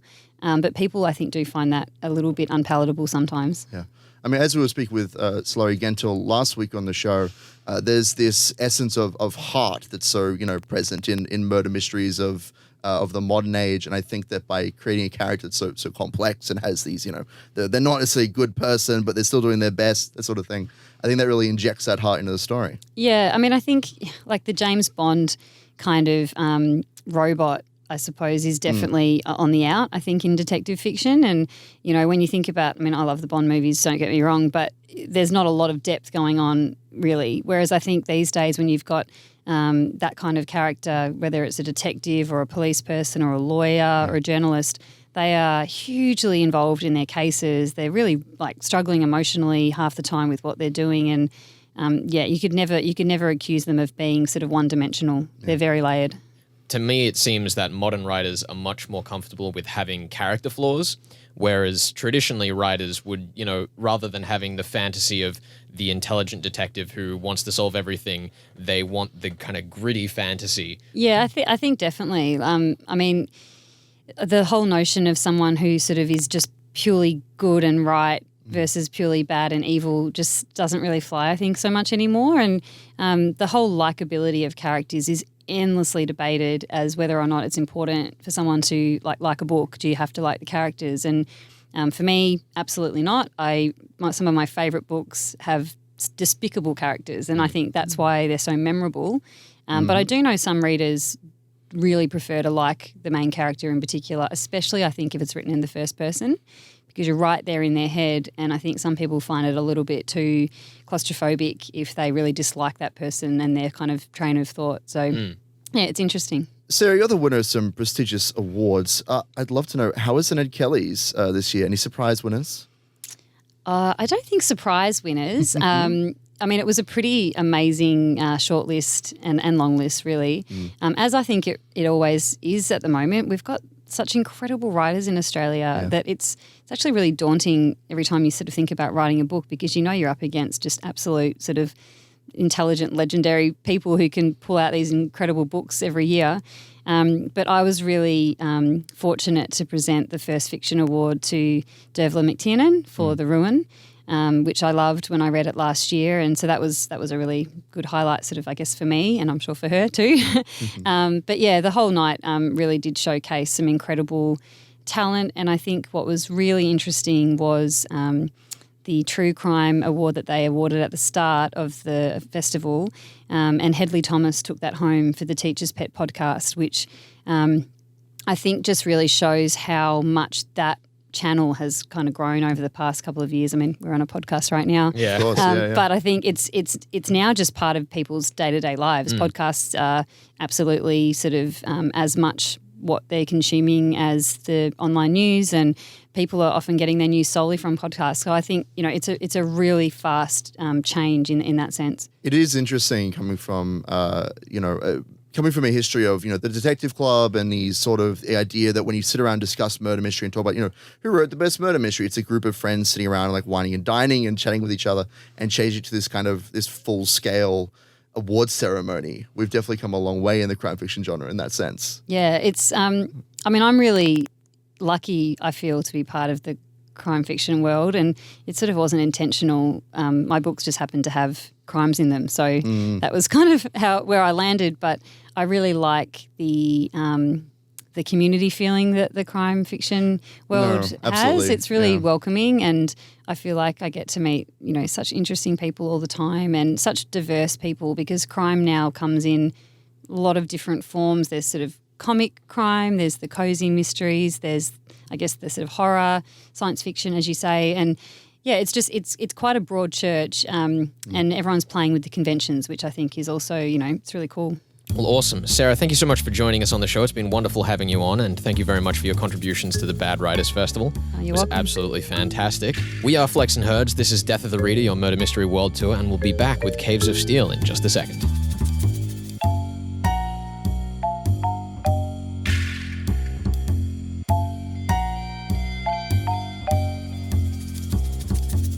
You're listening to Death of the Reader. We are Flex and Herds. This is your murder mystery world tour all the way from 3000. Our time capsule sent back to the distant past. Herds, it's your time to shine. We've arrived. The time capsule is here. Well, I will tell you that my culprit has not changed. Your culprit has not changed. It's still Vince Barrett as Julius Enderby. No. Throwing Vince out. I'm sorry. So your culprit has changed. The body of the commissioner was the culprit from the beginning. Okay. I just have decided. Okay. This is the thing. This is the thing that I've decided, and we're going to unpack this process. It's going to be a wild ride. Yeah. There's all sorts of fun puzzles going on here, but I think that the end result is that Vince Barrett being in the body of the commissioner makes no sense for the solution of this story. I think that the commissioner and his broken glasses make a much more compelling answer given the themes of the novel. And to just say it out there, I think that R. Sammy is an accomplice. That is where my head is at. Is R. Sammy being an accomplice, and it is the commissioner doing the killing. All right. Now, yes, we are discussing chapters 7 to 12, and Herds, as you have just heard, is the one trying to solve this story. It's true. And last week on the show, I said to Herds that I think that Julius Enderby is so obviously connected to the crime that if he is the culprit and Herds can get the exact method as described in the book, then he can have bonus points. I'm going to do my damnedest, my heckest. I'm going to do it. So he has to prove himself today. Now, I don't really think that there's much I can argue here. I don't have much room to maneuver. According to the evidence we have, the only card that I have in my deck here is that Julius Enderby could not have killed a man. Yes, this is true. Which, I mean, obviously is a huge problem for you, Herds. Can I tell you about my thought process here? Let me finish first. Throw your card out. The only other thing I could do to say would be that you throwing Vince Barrett aside is foolish. Because who else have we had introduced? No one. Who else has done anything? No one. We have these conspirators who supposedly were at the shoe store who showed up twice, but they haven't been named really. You know, true. We've had a name drop. We've had a couple of characters named, but we've also been told that they're false leads. Now, here's the thing. If Vince Barrett was in fact the commissioner somehow through some mad science nonsense, he should have been mentioned in that investigation of the people part of the cult. Okay. He should have been mentioned there. I think that because he is not brought up as a member of the cult, he's not even slightly referenced by Daneel's investigation, I think that he's out of the picture. Throw him out the window with the commissioner, okay? Look, it can't be Vince. He's not even a relevant character at this point. Okay. I'll tell you who is mentioned after their initial scene many times, or even 3 times. There are 2 characters that spring to mind. I was going to reference Sammy. Sammy. Because there are 3 side characters that are introduced. There's Vince, there's Simpson, and there's Sammy. only one of those three characters is shown to show up time and time again, and he's just creepy. Yeah. Now, I want to let you know, in any other murder mystery, I would say that our Sammy is in fact the killer. There was a malfunction and he shot someone or whatever. Yep, sounds reasonable. But we know that robots cannot kill. The laws of And robotics. specifically in Asimov's novel, and I don't think that he's going to break that. I completely agree. I just think that's completely That would insane. be utterly foul play. It would. It would. Robots cannot harm humans, and that is not a theory. That is the law. There's the law. There's the law of robotics specifically laid down by Asimov, the person who wrote this book. Now, I do think, however, that our Sammy can be an accomplice. And this is where we come to the commissioner's situation here. Yep. I think that because what's laid down, as described through the process of getting into Spacetown and presumably out of Spacetown, you're scrubbed down, a blood sample is taken from you, and you're scanned for power sources, which for an android would just go ding, ding, ding, ding, ding. Yep. And blasters will also show up. We know that because Elijah tries to take his own blaster into the town. Now, I will say, one of the crack theories that I was trying to deal with to make Vince work was that specifically because that DNA swab is taken effectively, the commissioner is said to be terrified of going back to Spacetown, which is understandable if you've committed a murder there, but I was going to say that he's specifically afraid of going there because if they swap his DNA, it'll be Vince's DNA and not the commissioner's DNA. Yeah. Now, the problem that I've kind of come up with is that is completely insane. And because this is a buddy cop story, we cannot just have the spaces figure everything out. And more to the point, they should have. Yeah. In part one, when I put my theory forward of like facial reconstruction, DNA and androids and like all of these things are very science fiction, but I don't think they're very Asimov. I don't think that they fit in with this story because this story isn't about science people doing science things. It's about science people and Earthers working together. I don't think that the solution to this story can be something that could have been figured out by Daneel because he's, he's a logical machine, but he has his weaknesses. And we have two scenes in which we kind of demonstrate that. All right. The first is when he tells Elijah Bailey that he's, vulnerable to radiation. And the second is when he tells him that his son should just go get murdered. They're like, who do we send on this incredibly dangerous mission? And Elijah's like, I'll go. And Daneel says, but your son is less valuable. All right. Well, Herds, I think I'm ready. I think I'm ready to take my one card and say to you, this card will trump you. Okay, what is it? Tell me. The problem is, Herds, that no robot through inaction should ever allow a human to come to harm. Okay. Which means that our Sammy taking that blaster supposedly out, allegedly out, across the open plains of Earth. That is what I'm saying, yes. Would be against the second law of robotics. And if you're arguing me the case, sir, that we cannot break the first, why would we be able to break the second? I mean, I think that he didn't know it was to hurt someone specifically, or rather that the intent was for murder. Like, if you think about it, all of the robots know that people in Earthtown, in the Caves of Steel, have blasters. Yeah. They don't go around disarming people. You're absolutely right. I think that's the problem foolish. that I have. Here's the problem that I have. Is that it is demonstrated that robots have a linear understanding of the law, and our Sammy is a police robot, and thus would be given knowledge of the law. Sure, but he is not imprinted with justice like Daneel is. Bear with me, Herds. Like Daneel is. He would know the law, and thus would know that taking a blaster to Spacetown was against that law. Spacetown law specifically. Spacetown law specifically. All right. The other problem that I have with you, assigning blame upon dear innocent R. Sammy Herds is that entire scene with Dr. Garrigle, what purpose does it have? If not to prove that robots can do roundabout thinking enough to understand multiple chains of logic.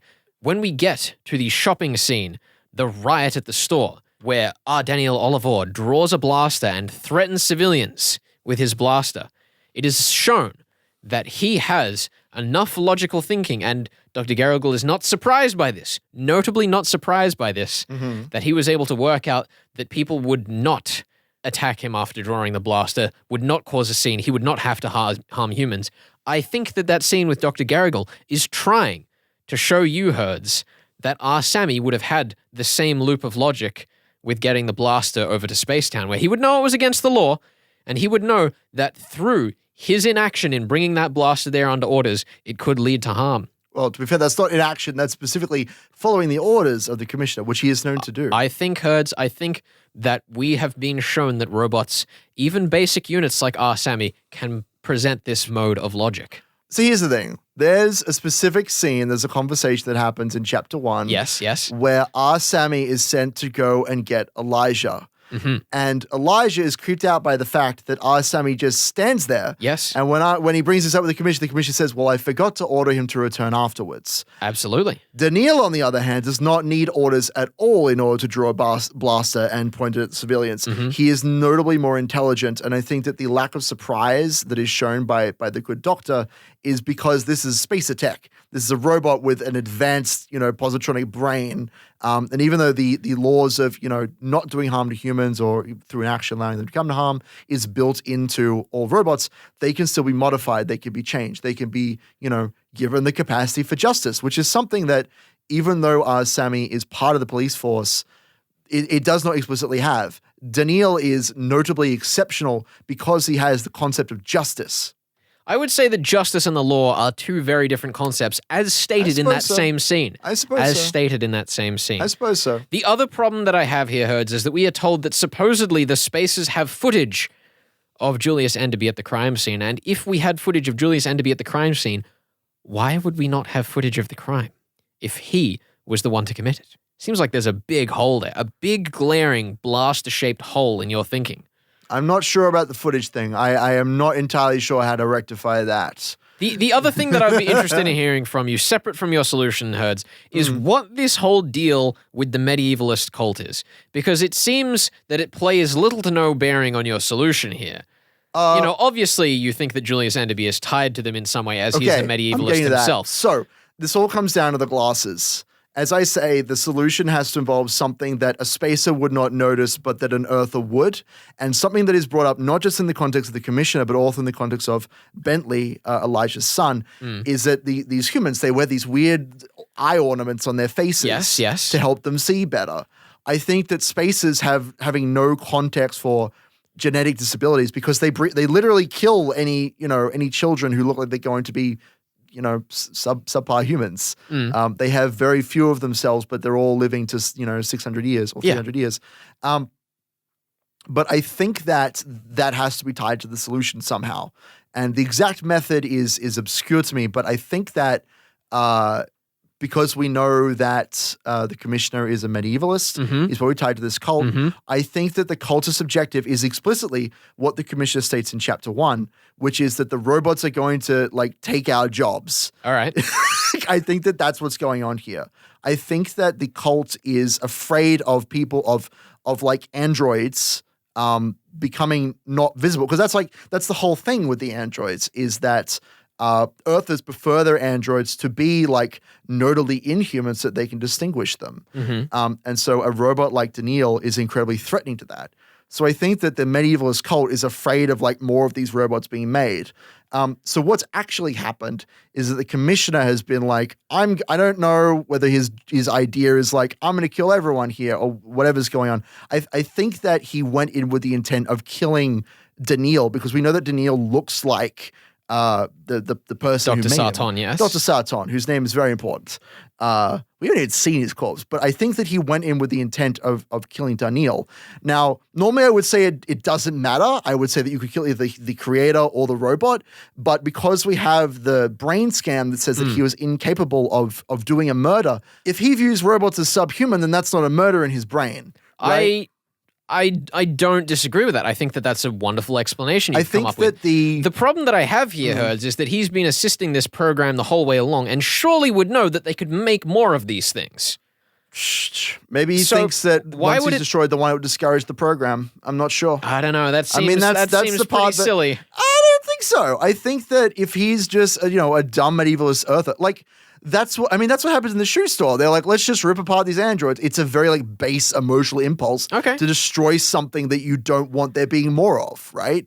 You don't want to have androids serving you in the shoe store. We're going to rip them apart. Even though there are assumedly giant factories that can make more of them, right? It's this very basic, very, low scale, resistance against change. That's kind of how I see this this movement in the commissioner's eyes, and I assume in the cult's eyes, of like, I'm just going to go blast this android. And then I think that ties to his glasses is that he like, I don't know if it happened in the scuffle or if it happened before or after, whatever happened there, but his glasses broke, and so he was like, I think that's Daneel, blam, and then he shot Sarton on accident. And so that's why he has like a very deliberate look of shock. Now, I'm not sure about the footage point. I'll be honest. It's a detail that has entirely slipped my mind. I don't even remember there being footage mentioned. It's a detail that I think the story, it slips its mind too, because it doesn't show up after it's first mentioned. I definitely have not even considered that. But I would assume that if this were a plan and there were like all of these cultists, I mean, maybe he has like a little, sci-fi bug that he could use to like loop the cameras. I don't know. That doesn't sound particularly foreshadowed to me, Herds. I don't think so either, but I'm not You've sure got to about make that. guesses. The other thing, Herds, that I think you haven't touched on, which may be the final nail in your coffin for these bonus points, is what at all Jessie had to do with anything. I mean, she's there to humanize the protagonist, and I think that... But why, Herds, does she know that Daneel is a robot before anyone else in the city?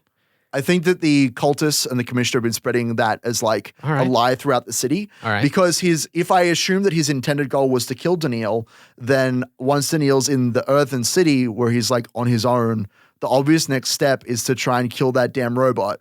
Even if you failed in your mission initially, you might as well try and get it done later.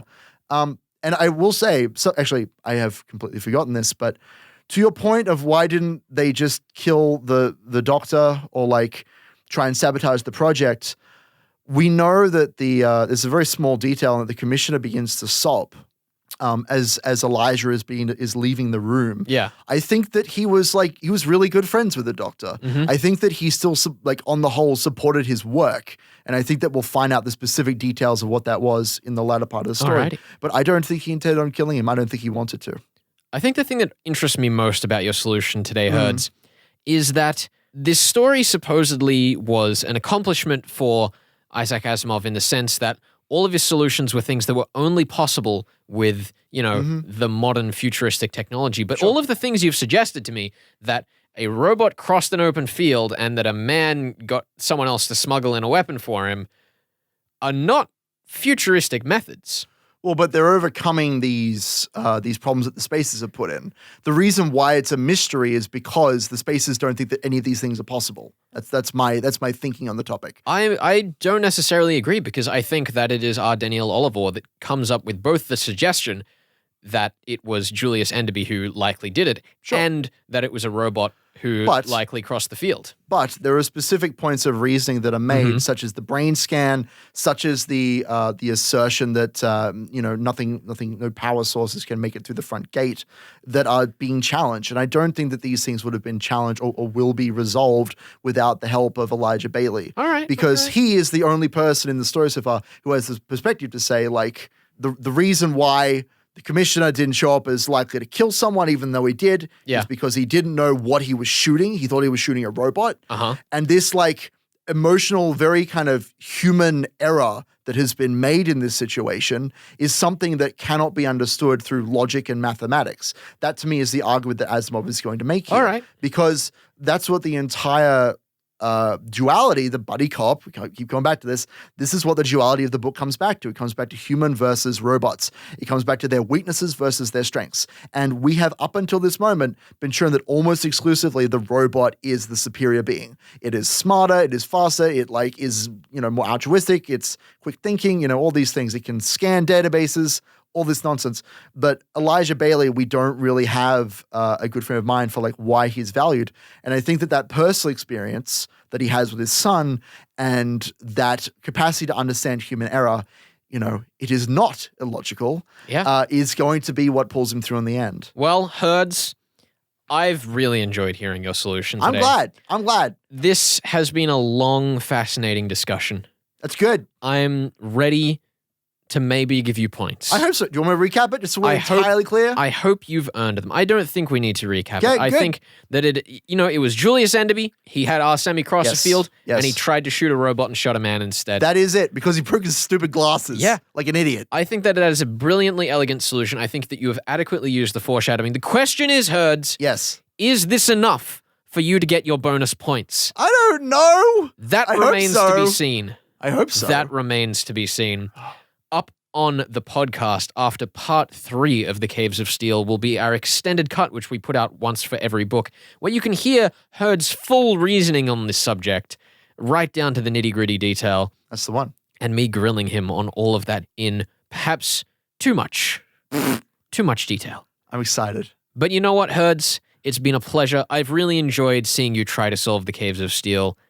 We will be back next week with chapters 13 to the end of The Caves of Steel by Isaac Asimov. Will Julius Enderby be arrested for a crime he did not commit? And thrown out a window. Will Vince Barrett finally be caught from his criminal den down in the Yeast Farms? And thrown out a window. And thrown out a window? Listen, man, I'm really hoping it happens too. I really want it to happen. I don't know if it will, but I want it to. Listen, the best ending for this book to me would be that Lige Bailey says something stupid Look, and Daneel oh just my goes out the window with you. Look, I know it's not possible by the laws of the story, but if R. Sammy throws the commissioner out the window, Darth Vader style, the ultimate ending. Somebody write that. Make that. Produce that. I'll pay for it. Let's go. I won't actually. This has been Death of the Reader on 2SER. Thank you very much for joining us, and we will see you next week.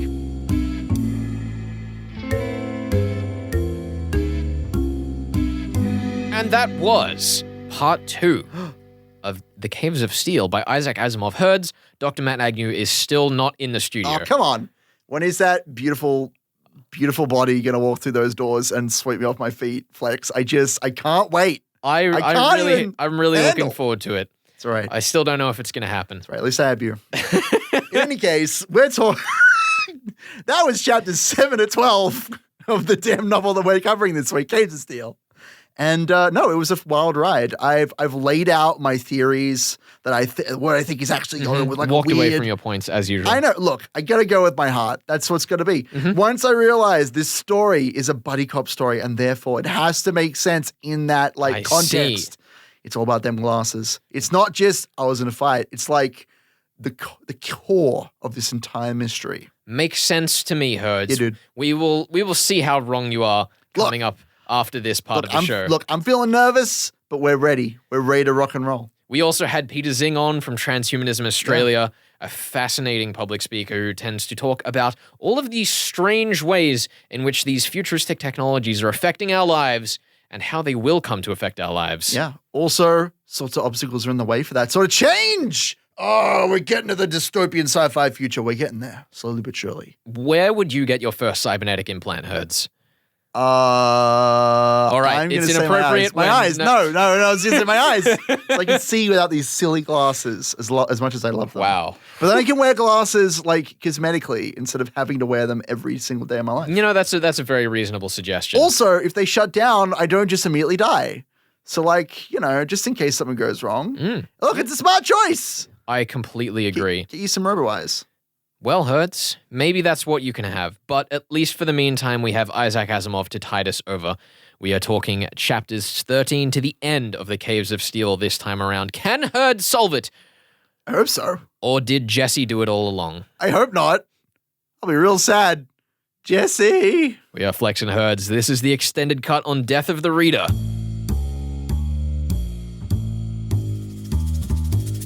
You're listening to Death of the Reader on 2SER. We are Flex and Herds. This is your Murder Mystery World Tour, and we are still 3,000 years in the future with Isaac Asimov in Caves of Steel. Yeah. We've developed robot eyes. We've had laser eye surgery. We can see the future now and the present. And I would just like to say that I am disappointed the commissioner was not thrown out a window. Yeah, we have reached the end of the story. Our culprit has been identified. It was nobody we suspected along the way. It's true. It was impossible to figure out, obviously. Yes. We are discussing chapters 13 to 18 today, the final chapters, the final serial release of The Caves of Steel by Isaac Asimov. You've done it. Yeah. You've solved a mystery. I solved the game. I'm just going to do a little cheer, a little victory dance, run a few laps around the studio. I want to thank my mother. But yeah, I mean, Just your mother? Just my That's mother. where the list That's ends? it. Good. Carry Flex, on. look, you don't get thanks from me. That's not how this show works. I There are wasn't no expecting you. thanks from I you. just want to make that entirely clear so we're clear on the relationship here. But I am very happy that I managed to solve what was going on, figure things out a little bit more than I was expecting, funnily enough. I really enjoyed going through this novel and trying to figure out, because obviously the Commissioner is a very obvious villain character. Extraordinarily so. But using like the tropes of sci-fi and the buddy cop genre and kind of understanding what Asimov was all about and using that to extrapolate the hidden pieces of the puzzle. And we'll obviously get into that more in the final part of the show when we Yes. discuss how fair the story is, coming up in about 20-ish minutes. I wanted to first of all open up with the things I loved about this book and the things that I think you should read it for. Throw them at me, Flex. I think obviously this does a fantastic origin story of some of the social commentaries. It's a brilliant place to start in both sci-fi and murder mystery if you're Absolutely. looking to get into either genre. I think as we've discussed on previous episodes, the balance of themes that it does is extraordinary. Nothing feels like it's been given too much or too little time. Everything is extraordinarily well paced.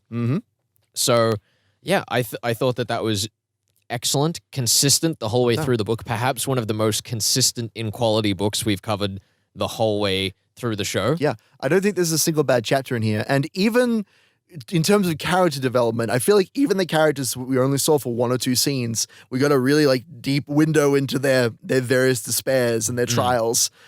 Even Vince Barrett, who like I was expecting to see again, gets a scene, and they're in fact a suspect for the murder for at least a brief moment. Yeah.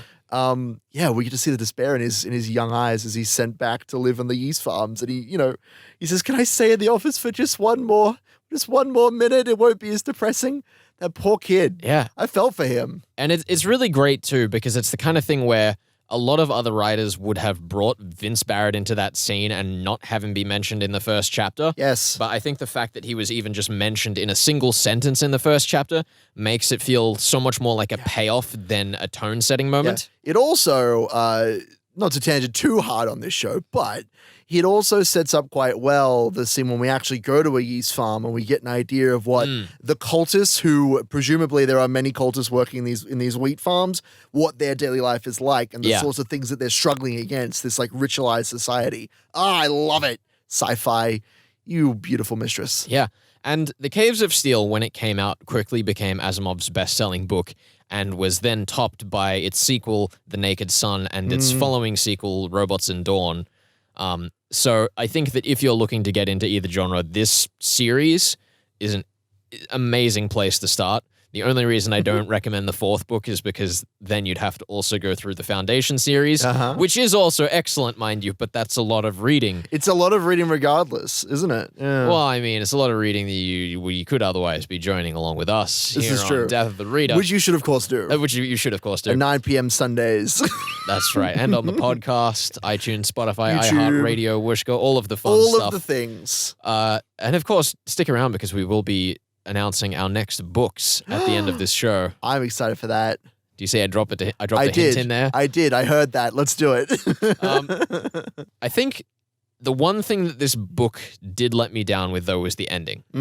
The book had been so fantastic the whole way through, addressed all of its themes very well, but then when we got to this final discussion between our culprit, Lige Bailey, and our Daneel Olivaw, it didn't land for me. Yeah. I think that to be clear, the final chapter is, for the most part, excellent. Yeah. The actual cornering of the commissioner, watching him try to struggle against, there's a particular moment where Bailey just says, I think it's at the end of chapter 17, he just says, well, I figured out who the culprit is and how they carried the murder out. And the commissioner just says, what? He just exclaims out loud, and it's one of the funniest moments in the book. But watching them kind of go back and forth and this intellectual battle is fantastic. However, once we've decided the commissioner's fates, I don't think that Asimov really knew how to end the novel. I disagree. You think so? Tell me about that. No, I think that Asimov knew exactly what he wanted to do. I think that he didn't come up with an ending that fit either genre, and thus it's the one thing that feels out of place in the whole book. Because basically what happens is that the commissioner is, admits to his guilt, says what happened, how it all happened, and he apologizes, and Lige Bailey and Daneel Olivaw basically say that, well, we can pretend you're innocent as long as you serve our purposes. Elijah is quite correct. Help us, Commissioner, and we'll forget the past. I am speaking for Dr. Festolf and our people generally in this. Of course, if you should agree to help and later betray us, we would always have the fact of your guilt to hold over your head. I hope you understand that, too. It pains me to have to mention that. I won't be prosecuted? Ask the Commissioner. Not if you help us. That's such a non-conclusion. It is a bit weird. I mean, the part that strikes me as the most strange is when they literally join arm in arm and skip out of the office into the sunset. But yeah, it feels like very obvious sequel bait. We've got this promise that humanity will reach for the stars, which is cool. And we've got this promise that the Commissioner will help, the forward progress of the spaces. Yeah. Because the kind of the argument that Asimov is making is that it's not the scientific people that will, at the end of the day, push beyond the ritualistic culture of Earth and attempt to colonize. It's the emotional people, it's the irrational people, the religious people, even in certain circumstances, who are going to be relied upon to break the norm. And that is a very interesting pairing because, of course, sci-fi, we're pairing this with the cult's intents to smash all the robots. And so he's pairing that idea of breaking against the system of new technology and robots coming into the picture with breaking the bonds of Earth. Yeah. Right? Rather than smashing robots, let's smash the ozone layer, right? Yeah. And I mean, ultimately, the thing is with this ending is I like it on the grounds of the thesis it puts forward. Yeah, of course. That, the destruction of what you should not be, that is, the destruction of what you people call evil is less just and desirable than the conversion of this evil into what you call good. Yes, of course. I think, Daneel. given the themes of the novel and given the way that it approaches its, core motive, the ending makes a lot of sense and is a very sound thesis to the novel, as I said. I agree. But it just doesn't feel like an ending. Yeah, it doesn't feel like you say it's sequel bait. You say it's sequel bait, but it doesn't feel to me like it's really calling for anything to happen. It's just and then things got better at the end. Yeah, in my mind, it's just there will be a sequel. I don't know what the sequel is yet, but there will be a sequel. I suppose so. That's the way that I kind of read that ending. Of course, it's up to your personal opinion, Flex. Absolutely. Mm-hmm. Speaking of things that are out of place, though, Hertz. Yes. The other thing that didn't really make sense to me is why 3,000 years into the future, we still have photographic film in the police department. Look, I want to put you on blast for this because you were grilling me about this last week about, what's with the footage? Wouldn't they have just seen the culprit if there was footage there? And I outright said, I don't know how to explain that. And it's pretty simple explanation. It's that this was written in the early 1900s and Asimov didn't know what a 24-hour surveillance was. I still take issue with you saying the early 1900s. I'm sticking by it. Dead in the middle, son. Nope, I'm sticking by it. Early 1900s. If it's before the 60s, it's the mid. You heard it. According to Herds, if you're 50 years old, you are legally a young man. Scientifically proven. Look, if people can call me young when I'm 50, I'll be living well. Anyway, but yeah, the way that footage is presented in this story, and this is something that we don't have as much. We have different context for culturally, which is very much in line with the story. We think of footage as being something that is 24 hours. There'll be cameras and drones, but in this story, the footage that they're referring to is more like a diorama, right? Yeah. Like they're taking a snapshot. Like the TV, displaying a picture, but you had to flick it on, and they flicked it on, after the crime has occurred. They took a scan of the area, and that's what they're using to kind of to base their theory on. And this kind of leads to a very interesting side of science fiction in terms of how androids work, because in this society we know that robots supposedly their evidence does not hold up in court, where logically, and I choose to believe this isn't just part of the story, but it's something that Asimov has not fully, modern context for, that robots, if they have the capacity to see things and take in information and record that information, their perspective should be more reliable, theoretically, than any humans, right? In this society, we are completely throwing the idea of, the perfect, the video, that's how an android would see, is through a lens that like takes in light, and they store it in their memory banks. You know, they're just a computer. Yeah. Whereas, Well, I think that the interesting thing there is that this comes before an era of, you know, most digital editing technology, which means that they wouldn't have understood how images could be manipulated, but Yes. also not how images could have been stored. of course, And I think I might have my photographical history a bit mixed up here, but I do believe that this was about the era that the field of photography had a lot of questions about how is what we see through the lens real or just Right. a version of what is real. Yeah. And I think that's part of what Asimov's perspective with No, those sure. pictures is. yeah, I'd agree with that. Although I do think it leads into the whole idea of Asimov's his robots, right? His androids, his robots. We'll call them robots because that's what he calls them. They don't run on real technology. Yeah. Right? This is just part of the story because he is not a scientist working with real technologies that exist. He is a sci-fi author coming up with, you know, an unknown device that he's using to power his robots, you know? He doesn't have the technology to build a robot. He doesn't want to think about all the little bits and pieces that go into making one. He just says, there is a positronic brain. It is a device that allows for the creation of robots. They have the 3 laws built into them. That's it, Yeah. right? Like, that's just how that works to him, which is great. Yeah, That's and fine. Going back to the whole thing of, you know, modern editing technology, it's very similar in the way that robots are presented to how visual imagery is presented here, where Yeah. we have things like this footage of the crime scene, where obviously old sci-fi around Asimov's era, like Star Trek and all of that, had a very clear image of how Yeah. imaging technology would look, but not how it would How it would work. work. Yes, Because we absolutely. have things in Star Trek like the holodeck, we have the crime scene recreation in Caves of Steel, but there's no justification for how these things would operate. Yeah, it's the positronic brain. It's not, these are the parts of the brain that work together, and this is how it functions. And this is all the scientific Yeah. terminology. It's literally just, you know, the Starship Enterprise crews sitting at the tables and flicking the phosmologists and the beams and the levers, and like, it doesn't matter. It doesn't matter how it works. Yeah. It just matters that it works. And this ties into the idea of Device X, which we usually don't like in detective fiction because it's, you know, something that needs to be explained to the audience. But in this situation, we're using a Device X, but it doesn't really matter how to explain it. It just does. It's just a part of the setting that we set on relatively early, the idea that we have robots that function like humans, and that's just a thing. Yeah.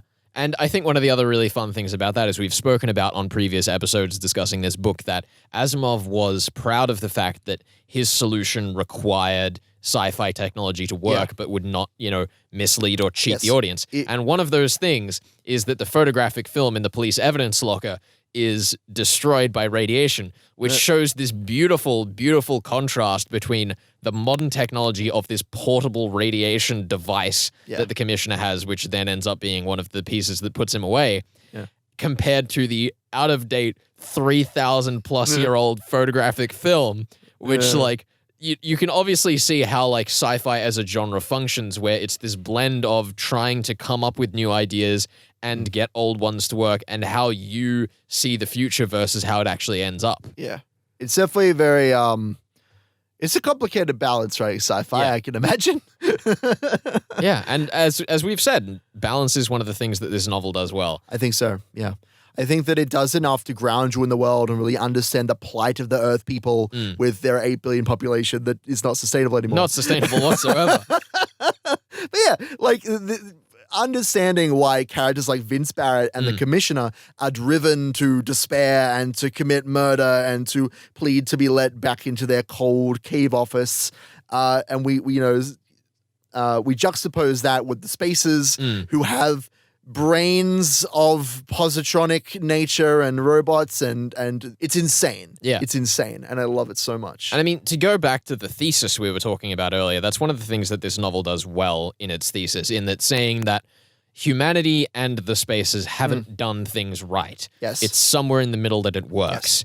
And, you know, maybe there's some political joke there about enlightened centrism or whatever it is. I'm not informed enough to know. But I do think that the angle that it takes on considering others' opinions is very elegantly slotted into the story without just being morally espoused in some speech. Yes, well, of course, Fastolf's discussion. It's the back and forth between Bailey and Fastolf in chapters 8 and 9 that really drives this home. Yeah. Where we get to see the other society. They're not just this alien species. We understand the rationale behind the society and how they function and exactly how they differ. And even by the end of the story, we learn that maybe robots can love. I mean that robots can learn to think like humans. That's something like point. that. Something like that. I mean, and not to say that it isn't delivered through a speech, because as we said earlier, it absolutely, quite literally is. Yeah. But it gets you to that point in your thinking before it delivers the speech, sure. which I think is the important thing. It's excellently done. I think the other thing I wanted to shout this book out on before we end this section is its comedy. Yes. Oh, we didn't talk about this, but Bentley has the best sequence in the entire novel for comedy. The comedy in this novel is not particularly overt. It's not a comedy novel, but there are two scenes in particular that just really got me. Yeah. There's the scene with the commissioner where we don't get any descriptions of his face or what he's doing, or it's not like this long bit. It's just when Bailey says, I figured out who it is, and the commissioner just says, what? Like... I love that he's very clearly like sweating. Like you can picture him and in his like panic. But in the moment, it's not 100% clear to the reader what's going on. The other scene is the scene where Bentley inquires of Daneel's interest in robots. And the scene is punctuated when he asks that question. And obviously this is the question on everyone's minds, as we're reading the novel, like, will they figure out he's a robot? Will this end up in a violent situation? Is this going to cause problems? And the response is not a vocal one. It's not shouting and raving and ranting. It's not like this huge panic fight between the family. It's just Elijah drops his fork and bends to pick it up. Have I the family's permission to view these books during your meal? Oh, sure. Said Bentley, slipping away from the table, a look of instant interest upon his face. They're mine. I got them from the library on a special school permit. I'll get you my viewer. It's a very good one. Dad gave it to me for his last birthday. He wrote to Daneel and said, Are you interested in robots, Mr. Olivaw? Bailey dropped his spoon and bent to pick it up. I do think that one of the best parts of the comedy in this novel is the fact that none of it feels like a comedy routine. It's all just kind of in situ comedy. Yeah. It all fits into the story, and it's the story that's being told is funny rather than there being jokes. Yeah, and I love that. Yeah, it's kind of the irony of the situation when we know what's going on and the characters don't, or the characters do know and they're trying to like hide it from each other. It's that very kind of sitcom comedy, but without it completely devolving into chaos, which I like. Absolutely. Either way, this has been our discussion on what we liked, what we loved, what we... and in The Caves of Steel by Isaac Asimov. All of it. Right now, we're in with our guest. This is Death of the Reader, and we'll be back in just a second.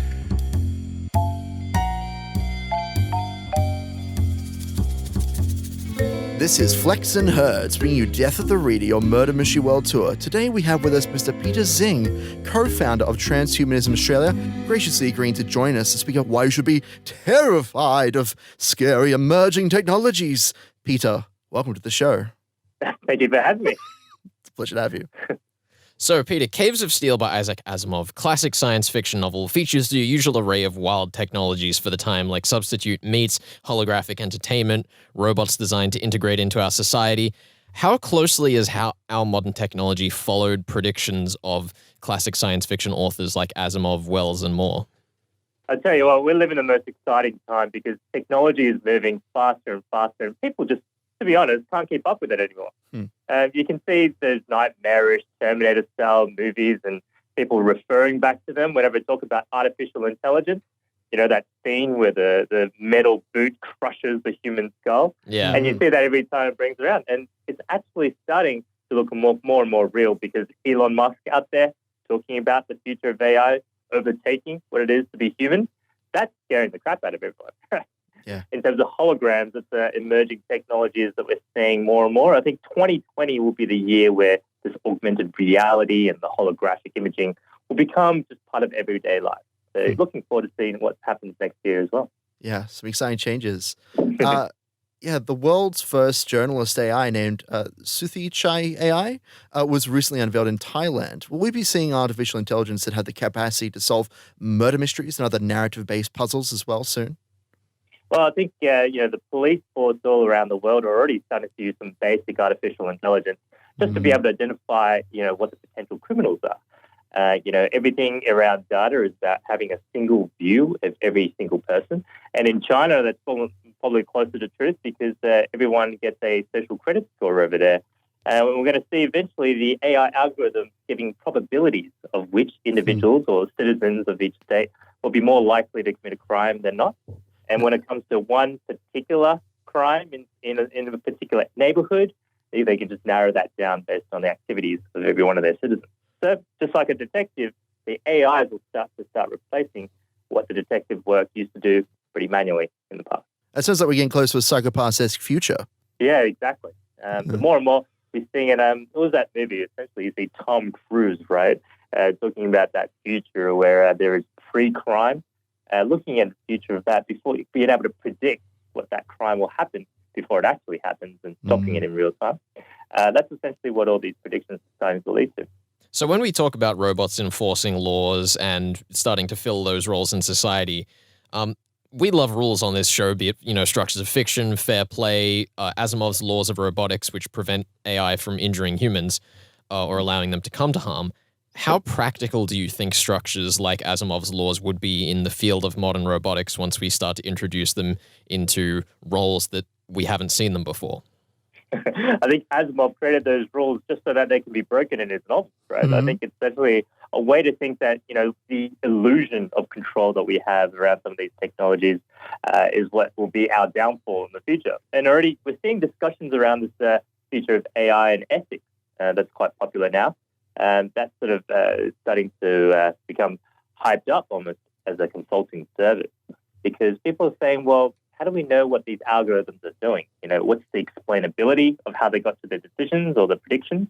And how do we have transparency across these AI algorithms in the first place? With the rules of robotics, if you think about maybe it's even a simple AI that's responsible for, say, duplication of particular materials. You see in Nick Bostrom's book, Superintelligence, a very basic sort of rules-based AI that all it only has to do is replicate paperclips. Could eventually lead to the downfall of the entire planet Earth and the rest of the universe by converting matter and energy into paperclips. And so simple rules like that are usually find a loophole around how to get around it because it could be for the benefit of humanity, right, at the end of the day. Yeah, well, a typical trope of apocalyptic sci-fi is that robots or artificial intelligences, they gain sentience and they kind of take over. How close are we to robots assuming all of our labor and leaving us with nothing but free time? Yeah, we're not there yet because right now it's very narrow in its application. So that's why they call it narrow AI or weak AI, and it's very good at particular things. For example, in pattern recognition, it's been applied in autonomous vehicles, so it's actually making the roads safer. Over the next 3 years, we'll see it just essentially roll out into the mainstream, with Tesla Autopilot, for example, becoming more and more advanced to the point where all it's waiting for is the regulators to allow this use on the roads without humans having to have their hands on the wheels. So those narrow applications like driving or be able to do natural language processing or understanding translation of language, those sort of things essentially will become very, very superhuman. But combining all that together, when we're actually looking at general intelligence or essentially human-level intelligence, that will take a few more, paradigm shifts or breakthroughs in the AI development. But we're not too far ahead because at the end of the day, we have something to go by, and that's in our brain. We know that from the laws of nature, it is possible to do. So it's all about scientists working with the technologists, working with the researchers out there to actually do it all. Yeah. Well, of course, when you design a piece of technology, a piece of artificial intelligence or a robot with a set task, we design it with a specific function in mind. How far away are we from creating, a creature or a robot that can emulate the full scope of a human brain? Yeah, I mean, the predictions are from the famous inventor and futurist Ray Kurzweil, is that by 2029, we will have human-level AI. So that's a broad statement. It's only a decade away, but he's got a pretty good track record, right? He's got about 87% accuracy over the last few decades in terms of predictions around every single breakthrough in technology, whether it's I think anything that's really an information technology, he's got it right. And he goes by it based on his law of accelerating returns, because kind of like Moore's law, where we currently have these integrated circuits that double in computational power and just price performance every 18 months. Before the integrated circuit, we had vacuum tubes, and before that, we had all these electromechanical ways of computation. And now that everything is becoming information technology, whether it's digital biology, whether it's synthetic biology, anything that's essentially AI as well, that's actually going through that same accelerating motion, or these exponentials. That's going to actually get to a point where it becomes human-level AI. Essentially, that's 2029 is prediction. Is the latest prediction on that level. That'll require a couple of breakthroughs in the next decade. And also what companies like Neuralink are doing, and Kernel, and what Facebook is doing, is looking inside our brains itself. So for the people that currently have, for example, lock-in syndrome, they're developing these brain-computer interfaces to help the brains actually communicate again to the body. So our thoughts are becoming training data for the machine learning algorithms to be developed, and essentially trying to replicate what nature has already got into digital form. So yeah, this is all happening very fast, and Neuralink is looking to have a human trial next year. They're essentially an invasive, a tiny robot inserts these very narrow, about a quarter of the length of a human hair into the brain, avoiding any of those blood vessels. And there'll be thousands of these electrodes measuring what it is happening in our brain. These are like essentially brain waves that are transmitted at the neuron level. And then translating that into an AI algorithm to detect or understand what we're thinking. Yeah, that's, I think, for the future development of human and AI integration, the best way to replicate nature is actually to mimic it in the first place. Yeah, so you mentioned Moore's law in there, which is a famous law stating the development of transistors. But that law, at least as far as I understand, has started to kind of slip from relevancy and has more just become marketing jargon. Yeah. How do predictions like that fare in history when it comes to technology? Should these predictions that you're talking about now be expected to last a really long time, or is that only really going to be applicable for the next few years of this development? Yeah, you never know when these technology will essentially run out of steam, right? And that's what sort of that law of accelerating returns is referring to, because before transistors, it was those things like vacuum tubes. So every time a technology reaches the point where it's starting to, starting to slow down, because it's, we're right now getting to the miniaturizations at the quantum level, and electrons in the transistor essentially jumping across the ways that it should be going. And so we need a new paradigm, the next technology after transistors. And there are a few candidates, and they're, for example, graphene or 3D chips or quantum computing. All these things combined, essentially a lot of funding is going into these innovations just to keep the steam going, right? So just to get to that same return over the next form of technology. So yeah, that's what Ray Kurzweil was counting on, that there will be another paradigm after Moore's law. And it could be, let's say quantum computing law, right? Essentially creating that next innovation, accelerating this computation going forward. So one of the most obvious differences between the two main societies of the humans in the caves of steel, the spaces and the traditional Earth folk, is their lifespan, with one being presented as, us, the people we're familiar with in our lives, and the other which is very carefully controlled populations that live enormous lifespans, and, adjust their birth rate to compensate for that. Is that feasible or even a necessary sacrifice for us to make as medicine reaches into the distant future? Yeah, exactly. It's sort of the novel is written as if, we've still got that inherent scarcity mindset as human beings. That's what makes good storytelling, which is fantastic for a detective novel. When we look at it from a pure physics perspective, in the future, when we actually can convert matter into energy, into things that we can consume as physical beings, then there is really no need to actually create that scarcity, so limiting the number of people that are alive, but still making sure that they can live longer and healthier. We can have both, essentially. And the vastness of the universe, when we think about the spaces, there's actually an abundance out there in the universe. And the matter and energy in the universe is almost infinite, or could be actually infinite in expanse. So, great storytelling from that perspective, but from a abundance versus scarcity mindset and pure physics format, there is plenty out there to go around. And it's all about, I think, dealing with the inherent human cultures that have evolved in the past. We've still got our caveman mentality, which is very, very relevant for this Caves of Steel narrative that continues to go on in that particular civilization. Yeah. Well, it sounds like you've shut down the only flaw in this concept of transhumanism and pushing forward technologies. Historically, the traditions of a culture has often clashed with a desire for scientific process. What is the current struggle for transhumanism today in such a technologically connected world?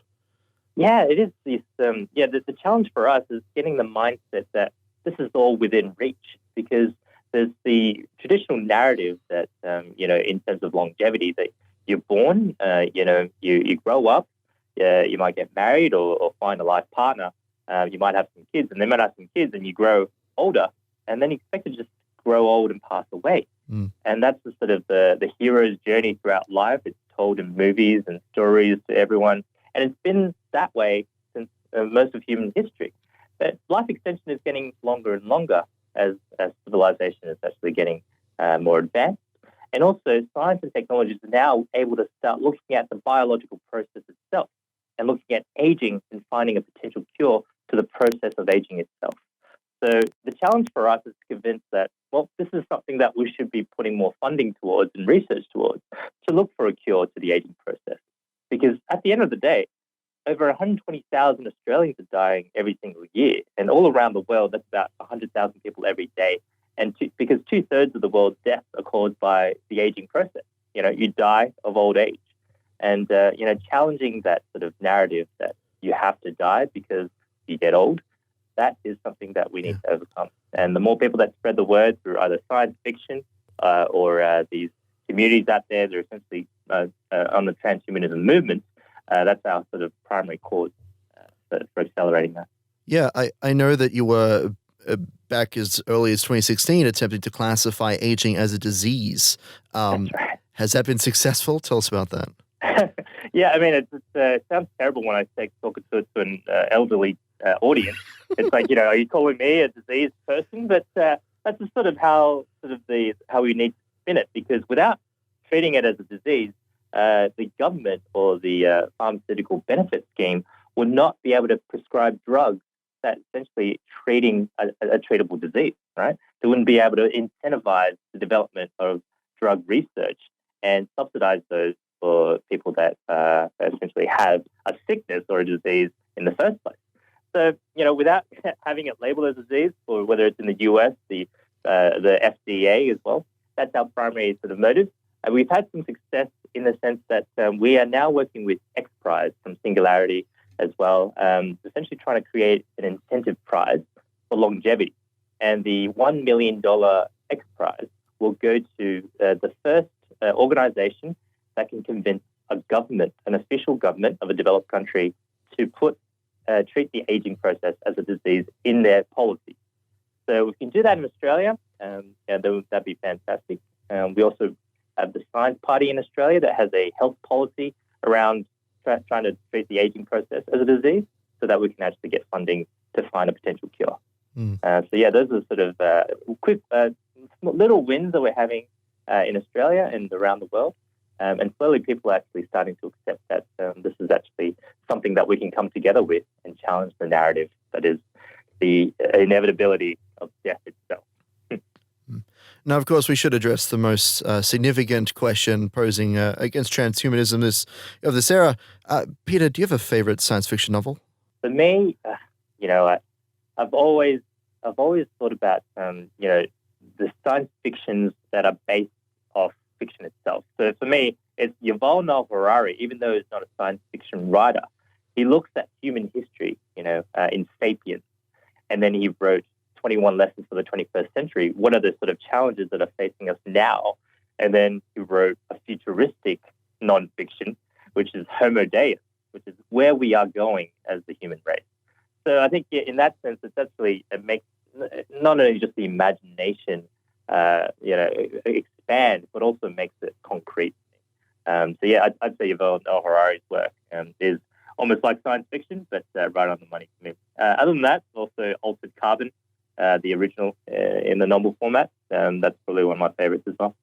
We were actually commenting on earlier in the discussion of this book that kind of has a lot of the same story beats as Altered Carbon. I mean, understandably so, considering they're both kind of mystery science fiction novels. Yeah. But it was really surprising because I read them immediately one after the other that it was like, this feels a lot like the same novel. That's right. It's all converging around the same themes because we're starting to see that within the realms of physics, which is what science fiction is looking to do. These are the potential avenues, and they're overlapping across all the narratives. Alrighty, well, Peter, thank you so much for joining us here on Death of the Reader. It's been an absolute pleasure having you on. No worries. Thank you so much for having me. This has been Flex and Herds chatting with Peter Xing, co-founder of Transhumanism Australia. Thank you again, Peter, and we'll be back with Caves of Steel in just a second.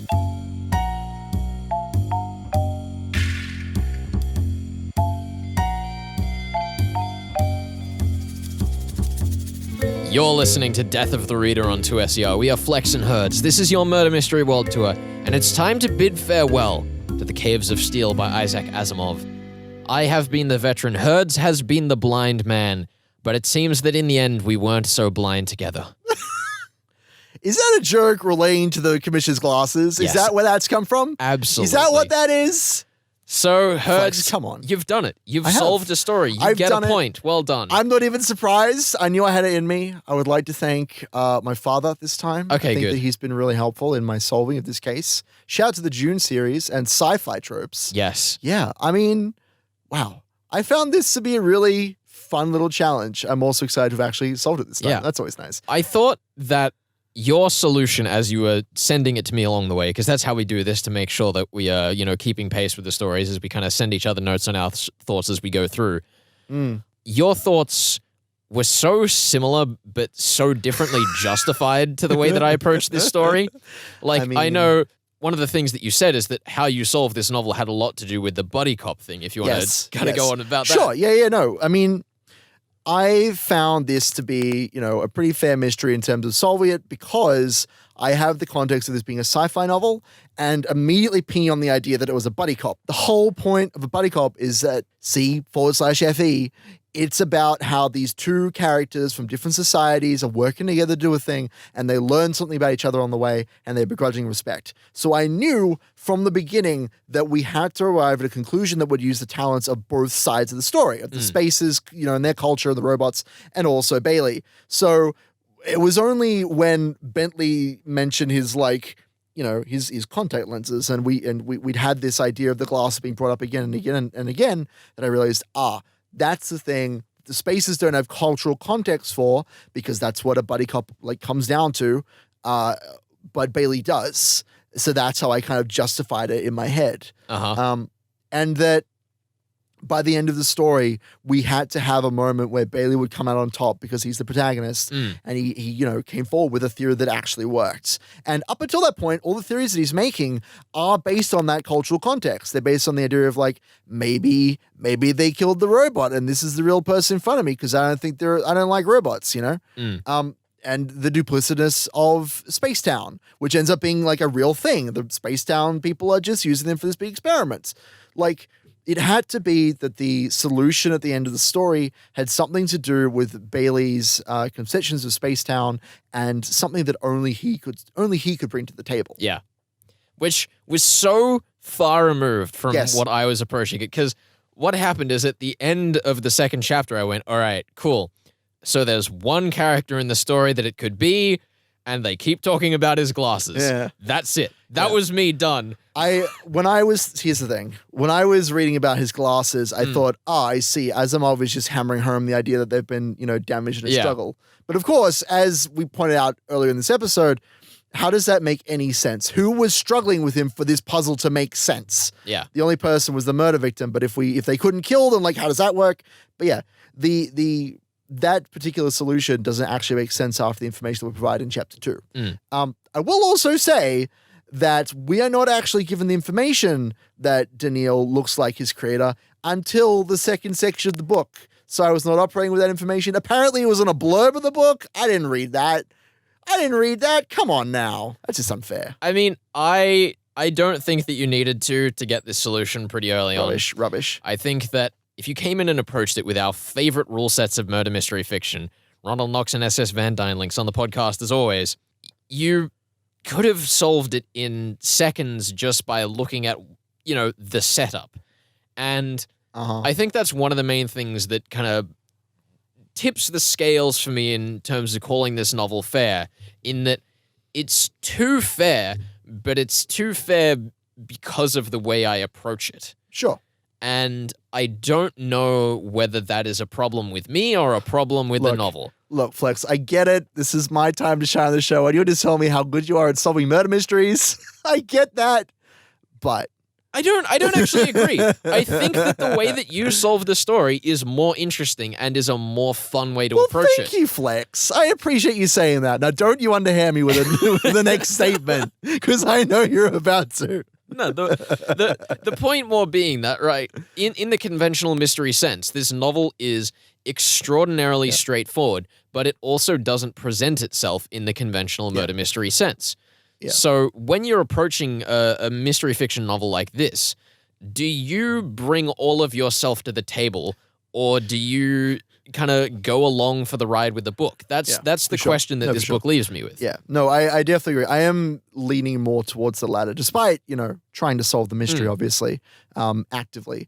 But I'm definitely the kind of person who, when I come to the table, this is how I arrived at the Vince Barrett solution. Yeah. I always look for the most interesting, outlandish option before I consider like the most straightforward option. Yeah. The idea that the entire crime was possible because some idiot broke his glasses while wiping them is like so boring to me. But I managed to pull myself back around through the use of like sci-fi tropes to the point where it was actually the most interesting thing because of that like mundane aspect of it. And I mean, the culprit screwing things up because they're nervous is a tried and true trope of the mystery genre. So. I don't know. I guess you just haven't read enough of those herds. I clearly need to. If you want to pick the next book to be specifically a murder mystery where like it's because of nervousness that the crime even happens. Well, that would just be to give it away before we even get there. I know it would. That's why you got to slip it in not the next novel, but the one after that. That's how you got to do it. I see. Well, but now you can't do that, obviously. So, But like I don't know. scissors. The way that I approached this book personally was that when it got to the second part of the book and it said that Dr. Sarton and Daneel Olivaw had the same visage, I thought to myself, well, I know what my solution is. Let's just see where the book takes me. And I spent the entire rest of the book going through and saying, oh my goodness, was it actually that random guy in the shop? Oh my goodness, was it actually his kid? Oh my goodness, was it actually his wife? And I had such a great time. Yeah, like I had down on paper from the get-go that it was going to be Julius, but I had so much fun just letting this novel take me for a ride. I mean, that's the fun part of any murder mystery novel, right? And then at the end of the novel, coming back and saying, well, why were these other characters introduced in the first place? Well, they just had red herrings. Did they have a grander point to the story? Vince Barrett being a prime example of this. That's always the fun part of murder mysteries for me. And it goes back to what we were talking about with Simon Brett way back on one of our earlier episodes of the show, where he was saying that when he first got into writing murder mystery fiction, when he first got into reading murder mystery fiction, he thought that you needed some kind of computerized brain to be able to understand these stories. But as he read them and started to understand how they worked, he realized that it was, it was more about the friends you made along the way. It's true. Well, there's always different pieces of the puzzle that a writer can kind of throw in to mix things around. I will say it's a good thing. I mean, it was divided into 3 parts, so it was easy to segment it, but it's a good thing we didn't have the murder of our Sammy in our second week, because there is no way that anyone else can be justified in the killing of our Sammy other than the commissioner. He's the only named character who was a part of that office and would have like the means to kill him, which is fantastic. I feel like the novel is almost holding your hand by the third part, which is, absolutely. I mean, it's the conclusion. You expect that. Yeah, I think one of the things that Asimov does very interestingly compared to some of the authors we've had on the show, and he's obviously not the only one to do it in the genre, but he tells you exactly what the methods of the solution are the whole way through the story. Yeah. You just get one after the other, and they all seem like they don't fit together until you get a certain piece of the puzzle. Yeah, for sure. And I think that is a very elegant way of doing murder mystery solutions, where he tells us like, oh yeah, a robot could have walked across that field. That was relevant. Yes. Well, yes, that was a very nice little puzzle, because we were given 2 truths, 2 aspects of the story, that a robot couldn't have done the killing and a human couldn't have walked across the field. It's a very straightforward puzzle. So you just flip them. Only a robot could have walked across the field. So you just flip those 2 facts around, and that's how you solve it. It's a very straightforward kind of puzzle. We know that we need both an android and a human as part of the murder. Yeah, and I think that is something that's very difficult to do in murder mystery because it can be so exceedingly obvious. Yes. The thing I think Asimov does very well in this novel that still makes it incredibly fair, but still a worthwhile challenge, is that he throws in so many things to counter all of those little clues that he drops along the way. Yeah, for sure. For example, the fact that a human still could walk out across the field, Yes. and that robots cannot harm humans, and that the commissioner could not have killed anyone deliberately. Yeah. And this is perhaps, this is probably part of why the scientist is brought in, the robot scientist towards the end, to interrogate this idea of like, can the first law be broken? Could the spacemen not have, with their advanced technology, devised a way for a robot to, get past that law? And which is a fun scene. how good was Lige Bailey's use of that robot scientist? You're like, oh yeah, they're talking about the first law, they're talking about this, talking about that. We get to the final scene and Lige is like, I just wanted to see if you could tell he was a robot. Yes. It was very good. It was very, if like an advanced robot scientist had the capacity, It was one of those amazing murder mystery moments that I love, where something gets recontextualized in a way that you just absolutely did not expect. It's beautiful, and it's very such a minor one too. Yeah, and when you're rereading that scene, obviously we have that context now, but it's still a scene that you could be caught up in, and you can say, oh, well, see, he's just testing the first law. Yeah, and So obviously none of the rest of that scene is invalid. It obviously doesn't get us very far in the mystery. No, but it's world building, right? Yeah. It's world building, and it's explaining how Asimov's technology functions. Yeah, which and is it excellent. still matters, which is the most important thing to me about world building scenes. So I thought that was really excellent. It's definitely one of the better scenes, like one of the best scenes, I should say, in the book. Yeah. So one other thing I've been thinking about is how my approach to this story is very much, grounded. Yours not as much, but my approach certainly, my superior approach in this case, clearly, influenced by my place in history, right? The fact that I have 60, 70 years on these fools who were trying to solve it back in the 1950s, the early part of the 1900s. And it makes me curious as to how fair a reader, when the book first came out, would find this novel. Because I think that the culprit themselves isn't too terribly difficult, but especially considering how I approach this through these tropes and these, sci-fi sort of expectations that I've built up over time and through experiencing other works. When this was one of the, first like pioneering sci-fi novels about robots, literally, I wonder how fair a reader would find this solution, that this robot looks so much like a human that it could fool anyone, even this scientist. Whether you'd reach the end of the novel and then say, that's ridiculous. Robots will never be that advanced, and just throw the book away. Well, I mean, the thing you have to consider is that the word robot was invented by a contemporary of Isaac Asimov. Yes. The word robotics was invented by Isaac Asimov. Mm-hmm. So, in an arguable capacity,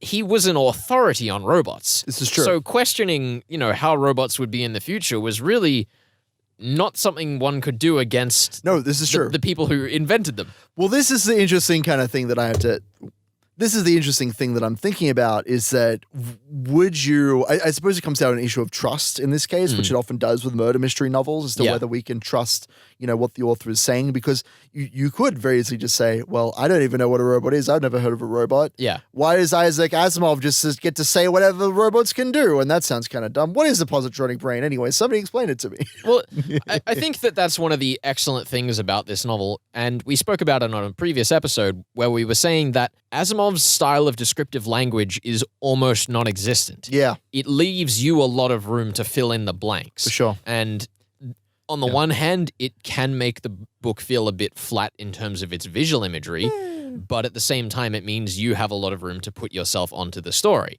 And I think that there's certain aspects like that where a lot of the clues that we are left, we might picture as like this complex holographic high-tech device because that's how we see it presented in science fiction and reality these days. Yeah. But someone in the 1950s might have come up with their own interpretation of what that device looked like, what it was. It's a very kind of funny parallel that the way that he describes the world visually in this kind of evocative, but still kind of vague way. It's the same way that he kind of approaches the technological concepts of the story, of the pository brain and the robots and that sort of thing, where we still have a very clear idea that there's these strips that go up and down, but we don't know what they look like or like who runs them. Is there a conductor? Does somebody maintain these strips? Are they always running? Do they shut down? Who knows? The brain, same kind of problems, right? But it still feels internally consistent. And I think that's the kind of biggest achievement. But yeah, I guess the question just comes down to whether or not the me of 70 years ago would have been able to solve this novel if I didn't have that extra context of the buddy cop genre and science fiction. Well, I think that experienced mystery fiction readers would have come into this story 50 years ago the same way that I did. Yeah, for sure. Oh God, 70 years ago. I can math. Oh, man. Back when I was a young years boy. old. Yeah. Well, it's all right. When we're 50, we're young, according to you, Herds. It's true. But 70 is a bit much. 70 is a bit much. Sorry. Sorry to all you 70-year-old listeners out there. We love you. Please don't stop listening to us. It's a term of endearment, I promise you. You've ruined us, Herds. I have, folks. But I think that, much in the same way where readers in Agatha Christie's time and Van Dyne's time, they would have had some expectation based on the tropes of the genres of their time. For sure. So even though Asimov was innovating, it's not like they didn't have things to work with because they would have had the tropes of the mystery genre much more present in their pop culture. They could have approached it closer to the way I did. Maybe they wouldn't have been taken for the same enjoyable ride that you were. Yeah. But they probably still would have got there in the end. And I don't think there's anything in this novel that could cheat anyone. I will say, if the me of 70 years ago had been reading this, I probably wouldn't have come up with my overly complex facial reconstruction theory involving Vince Barrett. True. So that would not have misled me this side. I might have had an easier time now that I think about it. If I've been more open to just this glasses theory. I just don't know what to call it because that's what it is. It's the glasses theory. It's terrible and yet elegant. Ultimately, Herds, this story is fair. Extraordinarily so, given where it sits in the grand corpus of mystery fiction. Too fair, honestly. I hesitate to go that far, but I am very tempted. I'll say that much. It's okay. I'm just herdsing with you. Either way, that has been our discussion on The Caves of Steel by Isaac Asimov. If you enjoyed this book, as I said earlier in the show, I highly recommend The Naked Sun and Robots at Dawn.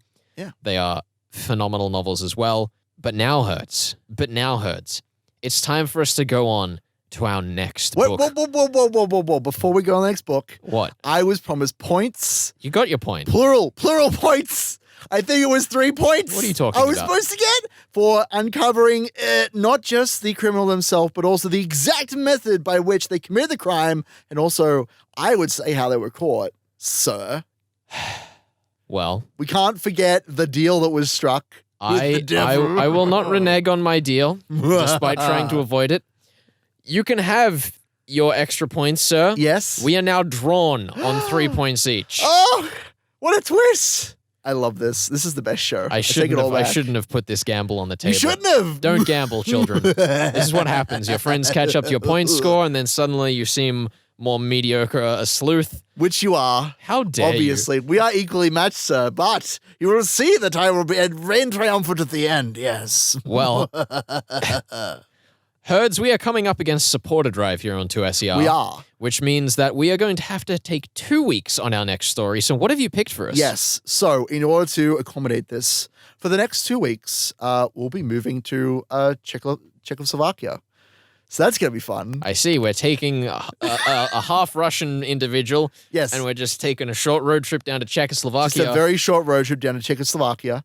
And we're going to be checking out author Karl Kopek for the next 2 weeks. One for each of his pockets. I see. We're doing A Tale from Two Pockets by Karel Čapek.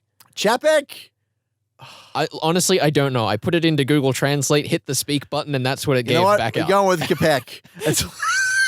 Karl Kopek is probably Čapek now that I think about it. Anyway, we're doing A Tale from Two Pockets, and the way we're going to be dividing that up, we're going to be dealing with his one pocket, the first half of the collection of stories in the first week, and then we'll be looking in his other pocket the week after that. Yes. And so for next week, just check out Karl's short mysteries, The Disappearance of an Author and The Fall of the House of Vodicki. So those 2 stories that we'll be covering this time next week on Death of the Reader. Yes, these are nice short stories that you could probably do. I mean, we could probably Like an read them hour. out in the show We and do have it. time left to spare. Let's just look. We shouldn't do that. We shouldn't do that. But we could. But the point We just being wanna is let that you know. you will have the time to either catch up on the reading you've missed or get through the entire collection because it is a very fun little read. Yeah. Herds, I have to admit, I've actually already read them. What? What was the point of me picking it then? What?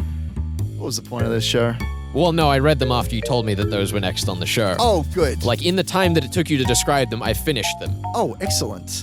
Well, then you're ready for next week. You've got a Yeah. whole week to discover them and research them, and you can tell me about them. Let's do it. This is Death of the Reader on 2SER. Thank you very much for joining us. See you next week.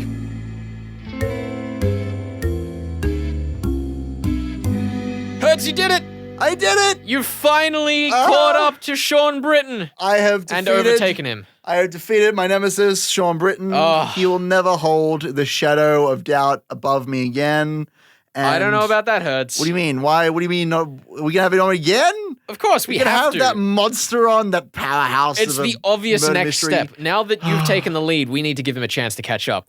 It's hilarious to me that ever since our second novel, someone Yeah. who's been on the show just once has been ahead of you this whole Look, time until now. Sean's good. Sean Sean good at what he is does. very good. Look, I'm just saying, really, we should make him a permanent fixture and/or create a rival murder mystery podcast, and we can compete between the 2 of us. Really, I think what should happen is that Yeah. when we eventually kill each other in the inevitable conclusion to this show, Uh-huh. Ed and Sean Britton from US of Ed can come and take over. Look, have you ever met Ed in person? I have. Look, he would look fantastic in one of those like old, like jazzy, like 1920s, whatever, like I'm long picturing coats. it now. I'm picturing it and now. like the fedora hat that he's got like pulled down over his eyes, and he's got like the cigarette lit up, and he's like, "Hey, big Brit." That's what he calls Sean Britton.